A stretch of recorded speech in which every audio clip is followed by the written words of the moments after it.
ಯೋऽन्तಃ ಪ್ರವಿಶ್ಯ ಮಮ ವಾಚಮಿಮಾಂ ಪ್ರಸುಪ್ತಾಂ ಸಂಜೀವಯತ್ಯ ಅಖಿಲಶಕ್ತಿಧರಸ್ವಧಾಮ್ನಾ ಅನ್ಯಾಂಶ್ಚ ಹಸ್ತಚರಣಶ್ರವಣತ್ವಗಾದೀನ್ ಪ್ರಾಣಾನ್ ನಮೋ ಭಗವತೆ ಪುರುಷಾಯ ತುಭ್ಯಂ. ರಮಾಪತಿಂ ಪೂರ್ಣಗುಣಂ ಮುಕುಂದಂ ವ್ಯಾಸಂ ಚ ವಿಜ್ಞಾನಸಹಸ್ರಭಾನುಂ ಪೂರ್ಣಪ್ರಬೋಧಂ ಚ ಸುತತ್ವದೀಪಂ ಕ್ರಮಾದ್ಗುರುಂಶ್ಚ ಪ್ರಣಮಾಮಿ ಮೂರ್ಧ್ನಾ. ನಮಸ್ಕಾರ. ಈ ವಿಡಿಯೋದಲ್ಲಿ ವಾಯುಸ್ತುತಿಯ ಒಂದು ಸಾರಾಂಶವನ್ನು ನೋಡುವ. ಈ ಸಾರಾಂಶ ನೋಡೋದಕ್ಕೆ ನಾನು ಮೂಲವಾಗಿ ಉಪಯೋಗಿಸಿದ್ದು ಬನ್ನಂಜೆ ಗೋವಿಂದಾಚಾರ್ಯರ ವಾಯುಸ್ತುತಿ ಪ್ರವಚನ. ವಾಯುಸ್ತುತಿಗೆ ಪ್ರವೇಶ ಮಾಡುವ ಮುಂಚೆ ಅದರ ಹಿನ್ನೆಲೆಯನ್ನು ಸ್ವಲ್ಪ ತಿಳಿದುಕೊಳ್ಳುವ. ವಾಯುಸ್ತುತಿಯನ್ನು ರಚನೆ ಮಾಡಿದವರು ತ್ರಿವಿಕ್ರಮ ಪಂಡಿತಾಚಾರ್ಯರು. ಮಧ್ವಾಚಾರ್ಯರಿಗೆ 9 ಯತಿ ಶಿಷ್ಯರಿದ್ದರು. ಅಂದರೆ ನಾವು ನರಹರಿ ತೀರ್ಥರು, ನರಸಿಂಹ ತೀರ್ಥರನ್ನು ಬೇರೆ ಬೇರೆ ಶಿಷ್ಯರು ಹೇಳಿತಕೊಂಡ್ರೆ 10 ಶಿಷ್ಯರಾಗ್ತಾರೆ. ಒಬ್ಬರೇ ಹೇಳಿತಕೊಂಡ್ರೆ 9 ಶಿಷ್ಯರಾಗ್ತಾರೆ. ಬನ್ನಂಜೆಯವರ ಅಭಿಪ್ರಾಯ ಏನಂದರೆ ನರಹರಿ ತೀರ್ಥ ಮತ್ತು ನರಸಿಂಹ ತೀರ್ಥ ಎರಡೂ ಒಂದೇ ಶಿಷ್ಯರ ಹೆಸರು. ಈ 9 ಶಿಷ್ಯರಲ್ಲಿ 8 ಶಿಷ್ಯರು ಇವತ್ತಿನ ಉಡುಪಿಯ ಅಷ್ಟಮಠ ಹೇಳಿ ನಾವೇನು ಕರಿತೇವೆ ಅದರ ಮೂಲಯತಿಗಳಾಗಿದ್ದರು. ಅಂದರೆ ಆವಾಗ ಮಠ ಹೇಳಿ ಇರಲಿಲ್ಲ, ಆದರೆ ಅವರಿಂದನೇ, ಆ 8 ಶಿಷ್ಯರಿಂದನೇ ಇವತ್ತಿನ ಅಷ್ಟಮಠ ಪರಂಪರೆಗಳೆಲ್ಲ ಮತ್ತೆ ಬೆಳೆದು ಬಂದವು. ಇವರು 8 ಶಿಷ್ಯರಲ್ಲದೆ ಪದ್ಮನಾಭ ತೀರ್ಥರು 9ನೇ ಶಿಷ್ಯರು. ಮತ್ತು ನರಹರಿ ತೀರ್ಥರನ್ನು, ನರಸಿಂಹ ತೀರ್ಥರನ್ನು ಬೇರೆ ಬೇರೆ ತಗೊಳ್ದಾದರೆ ನರಹರಿ ತೀರ್ಥರು 10ನೇ ಶಿಷ್ಯರಾಗ್ತಾರೆ. ಈ ಅತಿ ಶಿಷ್ಯರಲ್ಲದೆ ಅವರಿಗೆ ಗೃಹಸ್ಥ ಶಿಷ್ಯರು ಕೂಡ ಇದ್ದರು. ಆ ಗೃಹಸ್ಥ ಶಿಷ್ಯರಲ್ಲಿ ಅವರಿಗೆ ಎಲ್ಲರಿಂದ ಪ್ರೀತಿಪಾತ್ರರಾದವರು ತ್ರಿವಿಕ್ರಮ ಪಂಡಿತಾಚಾರ್ಯರಾಗಿದ್ದರು. ಇನ್ನು ಬನ್ನಂಜೆಯವರು ಹೇಳ್ತಾರೆ, ಅವರ ಯತಿ ಶಿಷ್ಯರಿಂದಲೂ ಪ್ರೀತಿಪಾತ್ರರಾಗಿದ್ದರು ತ್ರಿವಿಕ್ರಮ ಪಂಡಿತಾಚಾರ್ಯರು ಮಧ್ವಾಚಾರ್ಯರಿಗೆ ಹೇಳಿ. ಅವರು ಯಾವ ಯತಿ ಶಿಷ್ಯರಿಗೂ ತನ್ನ ಬ್ರಹ್ಮಸೂತ್ರ ಭಾಷ್ಯಕ್ಕೆ ವ್ಯಾಖ್ಯಾನ ಬರೀಲಿಕ್ಕೆ ಹೇಳಲಿಲ್ಲ, ಆದರೆ ತ್ರಿವಿಕ್ರಮ ಪಂಡಿತಾಚಾರ್ಯರ ಹತ್ರ ಹೇಳಿದರು. ತ್ರಿವಿಕ್ರಮ ಪಂಡಿತಾಚಾರ್ಯರು ಅದಕ್ಕೇ ತತ್ವಪ್ರದೀಪ ಹೇಳಿ ಮಧ್ವಾಚಾರ್ಯರ ಬ್ರಹ್ಮಸೂತ್ರ ಭಾಷ್ಯಕ್ಕೆ ವ್ಯಾಖ್ಯಾನ ಬರೆದಿದ್ದಾರೆ. ತ್ರಿವಿಕ್ರಮ ಪಂಡಿತಾಚಾರ್ಯರು ಮಧ್ವಾಚಾರ್ಯರ ಶಿಷ್ಯರಾಗುವ ಮುಂಚೆ ದೊಡ್ಡ ಅದ್ವೈತ ಪಂಡಿತರಾಗಿದ್ದರು. ಅವರು ಮತ್ತೆ ಮಧ್ವಾಚಾರ್ಯರೊಟ್ಟಿಗೆ 7-8 ದಿನಗಳ ಕಾಲ ವಿಷ್ಣುಮಂಗಳ ದೇವಸ್ಥಾನದಲ್ಲಿ ವಾದ ಮಾಡಿ ಅವ್ರ ಹತ್ರ ಸೋತು ಅವರ ಶಿಷ್ಯರಾಗಿಬಿಟ್ರು.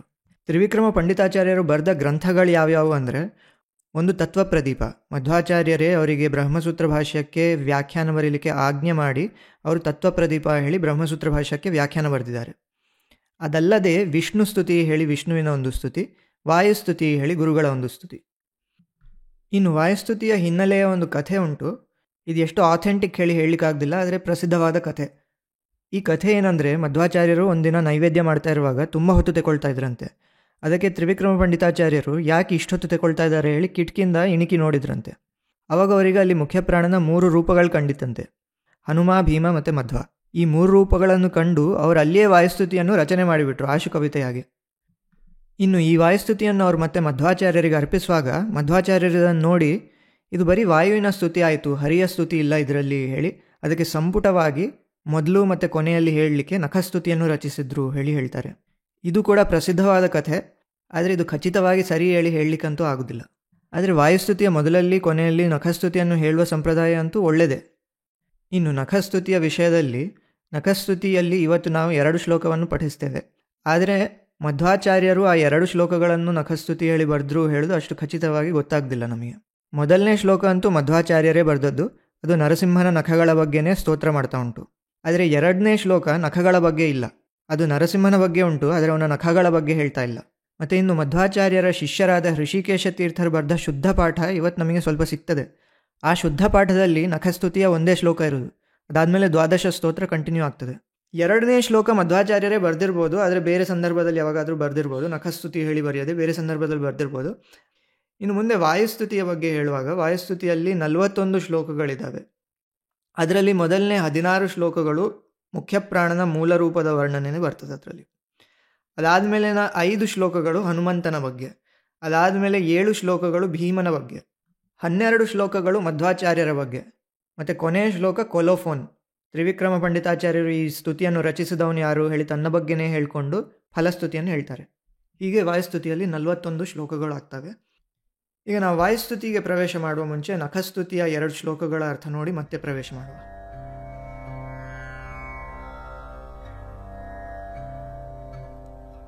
ಇದು ಮಧ್ವಾಚಾರ್ಯರು ಬರೆದಂಥ ನಖಸ್ತುತಿಯ ಮೊದಲನೇ ಶ್ಲೋಕ. ಇದರಲ್ಲಿ ಒಂದು ವಿಶೇಷ ಏನಂದರೆ, 2 ಛಂದಸ್ಸುಗಳನ್ನು ಒಂದೇ ಶ್ಲೋಕದಲ್ಲಿ ಬಳಸಿದ್ದಾರೆ ಮಧ್ವಾಚಾರ್ಯರು. ಮೊದಲನೇ ಸಾಲು ಶಾರ್ದೂಲ ವಿಕ್ರೀಡಿತ ಎಂಬ ಛಂದಸ್ಸಿನಲ್ಲಿದೆ, 2ನೇ ಸಾಲು ಸ್ರಗ್ಧರ ಎಂಬ ಛಂದಸ್ಸಿನಲ್ಲಿದೆ. ಈ 2 ಛಂದಸ್ಸುಗಳ ಹೆಸರಿನ ಮೂಲಕನೇ ನರಸಿಂಹ ಮಾಡಿದ ಕ್ರಿಯೆಯನ್ನು ಇಲ್ಲಿ ತೋರಿಸ್ತಾ ಇದ್ದಾರೆ. ಶಾರ್ದೂಲ ವಿಕ್ರೀಡಿತ ಈ ಛಂದಸ್ಸಿನ ಹೆಸರಿನ ಅರ್ಥ ಏನಂದರೆ ಹುಲಿಯಂತೆ ಹರಿಯುವುದು. ಇದು ನರಸಿಂಹ ಹೇಗೆ ಹಿರಣ್ಯಕಶಿಪುವಿನ ಎದೆಯನ್ನು ಹರಿದ ಅದನ್ನು ಇಲ್ಲಿ ಸಿಂಬಲೈಸ್ ಮಾಡ್ತಾ ಇದ್ದಾರೆ. ಮತ್ತು ಸ್ರಗ್ಧರ ಅಂದರೆ ಮಾಲೆಯಂತೆ ಧರಿಸುವುದು. ನರಸಿಂಹ ಹೇಗೆ ಹಿರಣ್ಯಕಶಿಪುವಿನ ಕರುಳನ್ನು ಕೊರಳಲ್ಲಿ ಮಾಲೆಯಂತೆ ಧರಿಸಿದ ಅದನ್ನು ಈ ಛಂದಸ್ಸಿನ ಹೆಸರಿನ ಮೂಲಕ ಇಲ್ಲಿ ಹೇಳ್ತಾ ಇದ್ದಾರೆ. ಹೀಗೆ ಈ ಛಂದಸ್ಸುಗಳ ಹೆಸರಿಂದನೇ ನರಸಿಂಹ ಮಾಡಿದ ಕ್ರಿಯೆಯನ್ನು ಇಲ್ಲಿ ಹೇಳುವಂಥ ಒಂದು ವಿಶೇಷವಾದ ಶ್ಲೋಕ. ಇನ್ನು ಮುಂದೆ ಈ ಶ್ಲೋಕದ ಅರ್ಥವನ್ನು ನೋಡುವ. ಈ ಶ್ಲೋಕದ ಮೊದಲನೇ ಸಾಲಿನಲ್ಲಿ ಹೇಳ್ತಾರೆ, ಸರ್ವವ್ಯಾಪಿಯಾದ ಲಕ್ಷ್ಮೀ ನರಸಿಂಹನೇ, ನಿನ್ನ ಸುಂದರವಾದ ಉಗುರುಗಳು ನಮ್ಮೆಲ್ಲರನ್ನು ಕಾಪಾಡಲಿ ಹೇಳಿ. ಇಂದ್ರನ ಶತ್ರುಗಳು ಅಂದರೆ ದೈತ್ಯರು, ತಾಮಸ ಶಕ್ತಿಗಳು, ದುಷ್ಟಶಕ್ತಿಗಳೆಲ್ಲ ಮದ್ದೇರಿದ ಹುಚ್ಚಿಡಿದ ಆನೆಗಳಂತೆ ಬಲಿಷ್ಠವಾಗಿವೆ. ಅವರ ಕುಂಭಸ್ಥಳ ಅಂದರೆ ಆನೆಗಳಲ್ಲಿ ದುರ್ಬಲವಾದ ಸ್ಥಳ ಅಂದರೆ ಕುಂಭಸ್ಥಳ. ಈ ದುಷ್ಟಶಕ್ತಿಗಳ ಕುಂಭಸ್ಥಳವು ಪರ್ವತಗಳಷ್ಟು ಶಕ್ತಿಯುಳ್ಳದಾಗಿವೆ. ನಿನ್ನ ವಜ್ರಾಯುಧದಂತೆ ಇರುವ ಪ್ರತಿಯೊಂದು ಉಗುರು ಈ ಬಲಿಷ್ಠವಾದ ದುಷ್ಟಶಕ್ತಿಗಳನ್ನು ನಾಶ ಮಾಡುವುದರಲ್ಲಿ ಸಮರ್ಥವಾಗಿದೆ ಹೇಳಿ ಹೇಳ್ತಾ ಇದ್ದಾರೆ. ಪ್ರತತ ಸರ್ವಾಂತರ್ಯಾಮಿಯಾದ ಶ್ರೀಮತ್ ಕಂಠೀರವಾಸ್ಯ ಲಕ್ಷ್ಮೀ ನರಸಿಂಹ ಸುನಖರಾಹ, ಅವನ ಸುಂದರವಾದಂಥ ಉಗುರುಗಳು ಪಾಂತ್ವಸ್ಮಾನ್, ನಮ್ಮೆಲ್ಲರನ್ನು ಕಾಪಾಡಲಿ. ಪುರುಹೂತ ವೈರಿ ಅಂದರೆ ಇಂದ್ರನ ವೈರಿಗಳೆಲ್ಲ ಅಂದರೆ ದೈತ್ಯರು, ದುಷ್ಟಶಕ್ತಿಗಳು, ತಾಮಸ ಶಕ್ತಿಗಳೆಲ್ಲ, ಅಂಥ ದುಷ್ಟಶಕ್ತಿಗಳು ಬಲವನ್ ಮಾತಂಗ ಮಾದ್ಯದ್ಘಟ, ಮದ್ದೇರಿದ ಹುಚ್ಚು ಹಿಡಿದ ಆನೆಗಳಂತೆ. ಕುಂಭೋಚ್ಚಾದ್ರಿ, ಅವರ ಪರ್ವತದಂತೆ ಇರುವ ಕುಂಭಸ್ಥಳಗಳು. ಈ ಆನೆಗಳ ದೇಹದಲ್ಲಿ ದುರ್ಬಲವಾದ ಸ್ಥಳ ಅಂದರೆ ಕುಂಭಸ್ಥಳ ಹೇಳಿ. ಕುಂಭಸ್ಥಳಕ್ಕೆ ಹೊಡೆದ್ರೆ ಆನೆಗಳನ್ನು ಸಾಯಿಸಿಯೇ ಬಿಡ್ಬೋದಂತೆ. ಈ ದುಷ್ಟಶಕ್ತಿಗಳೆಂಬ ಮದ್ದೇರಿದ ಹುಚ್ಚಿಡಿದ ಆನೆಗಳ ದುರ್ಬಲವಾದ ಕುಂಭಸ್ಥಳಗಳಲ್ಲಿ ಕೂಡ ಪರ್ವತದಷ್ಟು ಬಲ ಉಂಟು ಹೇಳಿ ಹೇಳ್ತಾ ಇದ್ದಾರೆ. ಇಂಥ ಆನೆಗಳನ್ನು ವಿಪಾಟನ ನಾಶ ಮಾಡೋದ್ರಲ್ಲಿ ಅಧಿಕ ಪಟು, ತುಂಬ ಸಮರ್ಥವಾದದ್ದು ಯಾವುದು ಅಂದರೆ ಪ್ರತ್ಯೇಕ ವಜ್ರಾಯಿತಾಹ, ಪ್ರತಿಯೊಂದು ವಜ್ರಾಯುಧದಂತೆ ಇರುವ ಸುನಖರಾಹ, ನಿನ್ನ ಸುಂದರವಾದ ಉಗುರುಗಳು. ಇನ್ನು ಎರಡನೇ ಸಾಲಿನಲ್ಲಿ ನಮ್ಮ ಒಳಗಿರುವಂಥ ದುಷ್ಟಶಕ್ತಿಗಳೆಲ್ಲ ನಾಶವಾದ ಮೇಲೆ ನಮ್ಮ ಮನಸ್ಸಿನೊಳಗೆ ಜ್ಞಾನ ತುಂಬಲಿ. ಮತ್ತು ಅಂಥ ನರಸಿಂಹ ಯಾರು ಈ ದುಷ್ಟಶಕ್ತಿಗಳನ್ನೆಲ್ಲ ನಾಶ ಮಾಡಿದ್ನೋ ಅಂಥವನನ್ನು ದೇವತೆಗಳು ಕೂಡ ಧ್ಯಾನಿಸ್ತಾರೆ ಹೇಳಿ ಇಲ್ಲಿ ಹೇಳ್ತಾರೆ. ದಾರಿ ತಾರಾತಿ, ಒಂದು ಸಾರಿ ಈ ದೈತ್ಯರು ಈ ದುಷ್ಟಶಕ್ತಿಗಳೆಲ್ಲ ನಾಶವಾದರೆ ದೂರ ಪ್ರಧ್ವಸ್ತಧ್ವಾಂತ, ಒಳಗಿನ ಕತ್ತಲೆ, ಒಳಗಿನ ಶತ್ರುಗಳು ಎಲ್ಲ ನಾಶವಾಗಿ ಆದಮೇಲೆ ಶಾಂತ ಪ್ರವಿತತ ಮನಸ, ಮನಸ್ಸಿನಲ್ಲಿ ಬೆಳಕು ಮತ್ತು ಜ್ಞಾನ ತುಂಬುತ್ತದೆ. ಅಂಥ ನರಸಿಂಹ ಯಾರು ಈ ದುಷ್ಟಶಕ್ತಿಗಳನ್ನೆಲ್ಲ ನಾಶ ಮಾಡಿದ್ನೋ ಅಂಥ ನರಸಿಂಹನನ್ನು ಭಾವಿತ ಭೂರಿಭಾಗೈಹಿ, ಭಾಗ್ಯಶಾಲಿಗಳಾದಂಥ ದೇವತೆಗಳು ಅವನನ್ನು ಧ್ಯಾನ ಮಾಡ್ತಾರೆ. ಇನ್ನು ಇದು ಎರಡನೇ ಶ್ಲೋಕ, ಲಕ್ಷ್ಮೀಕಾಂತ ಸಮಂತ ತೋಪಿ ಕಲಯನ್ ಎಂಬಂಥದ್ದು. ಈ ಶ್ಲೋಕ ಕೂಡ ಸ್ರಗ್ಧರಾ ಛಂದಸ್ಸಲ್ಲೇ ಉಂಟು. ಹಿಂದಿನ ಶ್ಲೋಕದ ಎರಡನೇ ಸಾಲಿನ ಛಂದಸ್ಸು ಸ್ರಗ್ಧರಾ ಛಂದಸ್ಸಲ್ಲಿಯೇ ಈ ಶ್ಲೋಕ ಕೂಡ ಉಂಟು. ಇನ್ನು ಮುಂದೆ ಬರುವ ವಾಯುಸ್ತುತಿ ಕೂಡ, ಇಡೀ ವಾಯುಸ್ತುತಿ ಕೂಡ ಸ್ರಗ್ಧರಾ ಛಂದಸ್ಸಲ್ಲಿಯೇ ಉಂಟು. ಈ ಶ್ಲೋಕದ ಮೊದಲನೇ ಸಾಲಿನಲ್ಲಿ ಹೇಳ್ತಾರೆ, ನಾನು ಇಡೀ ಜಗತ್ತನ್ನು ಹುಡುಕಿದೆ, ಎಲ್ಲ ವೇದಶಾಸ್ತ್ರಗಳನ್ನು ಹುಡುಕಿಯೂ ನನಗೆ ನಿನಗೆ ಸಮಾನನಾದವನು, ನಿನ್ನಂಥ ಸರ್ವಶಕ್ತನಾದವನು ನನಗೆ ಎಲ್ಲಿಯೂ ಸಿಕ್ಕಲಿಲ್ಲ. ಹಾಗಿರುವಾಗ ನಿನ್ನಿಂದ ಉತ್ತಮನಾದವನು ಸಿಕ್ಕುದಂತೂ ಅಸಾಧ್ಯ. ನಿನ್ನಿಂದ ಉತ್ತಮನಾದವನನ್ನು ಹುಡುಕೋದು 6 ರಸಗಳಿರುವಾಗ 8ನೇ ರಸವನ್ನು ಹುಡುಕಿದಾಗೆ ಹೇಳಿ ಹೇಳ್ತಾರೆ.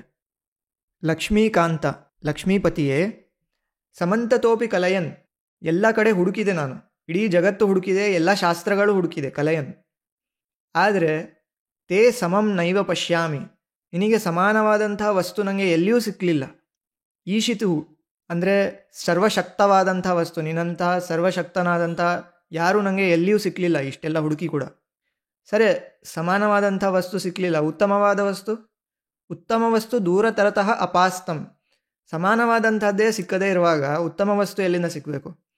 ದೂರತರತಃ ಅಪಾಸ್ತಂ ಅಂದರೆ ಅದು ಅಸಾಧ್ಯವಾದಂಥದ್ದು. ಶ್ರೇಷ್ಠವಾದ ವಸ್ತು ಸಿಕ್ಕುವುದು ಅಸಾಧ್ಯವಾದಂಥದ್ದು, ರಿಡಿಕ್ಯುಲಸ್ ಅಟೆಂಪ್ಟ್ ಅದು ಹೇಳಿ.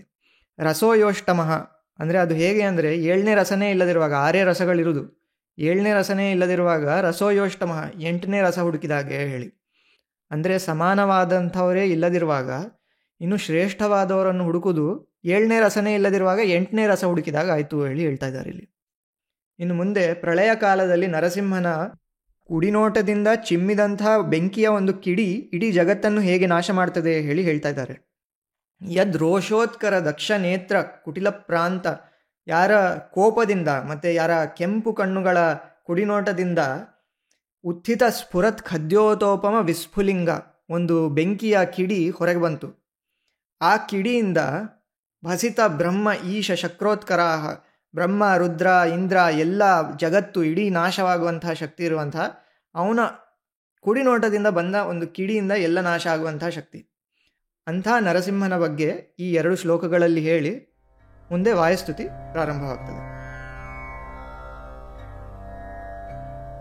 ಹಿಂದೆ ಹೇಳಿದಂತೆ ಇಡೀ ವಾಯುಸ್ತುತಿ ಶ್ರದ್ಧರ ಛಂದಸ್ಸಲ್ಲಿ ಉಂಟು. ಶ್ರೀಮದ್ ವಿಷ್ಣುಂಗ್ರಿ ನಿಷ್ಠಾತಿ ಗುಣ ಗುರುತಮ ಎಂಬ ಮೊದಲನೇ ಶ್ಲೋಕದ ಮೊದಲನೇ ಸಾಲಿನಲ್ಲಿ ಹೇಳ್ತಾರೆ, ಶ್ರೇಷ್ಠವಾದ ಆನಂದ ತೀರ್ಥರೇ, ಭಗವಂತನ ಪಾದದ ಧ್ಯಾನದಲ್ಲಿ ಸದಾ ನಿರತರಾದವರೇ, ಉತ್ತಮ ಗುಣಗಳುಳ್ಳವರೇ, 3 ಲೋಕಕ್ಕೂ ಗುರುಗಳಾದವರೇ, ಗುರುಗಳಿಗೂ ಗುರುಗಳಾದವರೇ, ನಿಮ್ಮ ಪಾದ ಕಮಲದಲ್ಲಿರುವ ಧೂಳು ನಮ್ಮನ್ನು ರಕ್ಷಿಸಲಿ ಹೇಳಿ ಬೇಡಿಕೊಳ್ತಾರೆ. ಹಾಗೆ ಇಲ್ಲಿ ಮಧ್ವಾಚಾರ್ಯರನ್ನು ಕುರಿತು ಮೊದಲನೇ ಸಾಲಿನಲ್ಲಿ ಹೇಳ್ತಾರೆ, ಶ್ರೀಮದ್ ವಿಷ್ಣುಂಗ್ರಿ ನಿಷ್ಠಾ, ಭಗವಂತನ ಪಾದವನ್ನು ಸದಾ ಧ್ಯಾನ ಮಾಡ್ತಾ ಇರುವಂಥ ಅತಿಗುಣ ಶ್ರೇಷ್ಠವಾದ ಗುಣಗಳನ್ನು ಹೊಂದಿರುವಂಥ ಮಧ್ವಾಚಾರ್ಯರ ಬಗ್ಗೆ, ಗುರುತಮ, ಗುರುಗಳಿಗೂ ಗುರುಗಳಾದ ಶ್ರೀಮದ್ ಆನಂದ ತೀರ್ಥ, ಮಧ್ವಾಚಾರ್ಯರ ಹೆಸರು ಆನಂದ ತೀರ್ಥರು ಹೇಳಿ. ಅಂಥ ಆನಂದ ತೀರ್ಥರು ತ್ರೈಲೋಕ್ಯಾಚಾರ್ಯ, 3 ಲೋಕಗಳ ಗುರುಗಳು. ಅವರ ಪಾದ ಉಜ್ವಲ ಜಲಜ ಪಾನ್ಸವ ಅಸ್ಮಾನ್ ಪುನಂತು. ಪಾದ ಉಜ್ವಲ ಜಲಜ ಅಂದರೆ ಪ್ರಕಾಶಮಾನವಾದ ಪದ್ಮದಂತೆ ಇರುವಂಥ ಪಾದಗಳು, ಅದರ ಮೇಲೆ ಇರುವ ಪಾಂಸವ ಧೂಳು ಅಸ್ಮಾನ್ ಪುನಂತು ನಮ್ಮನ್ನು ರಕ್ಷಿಸಲಿ.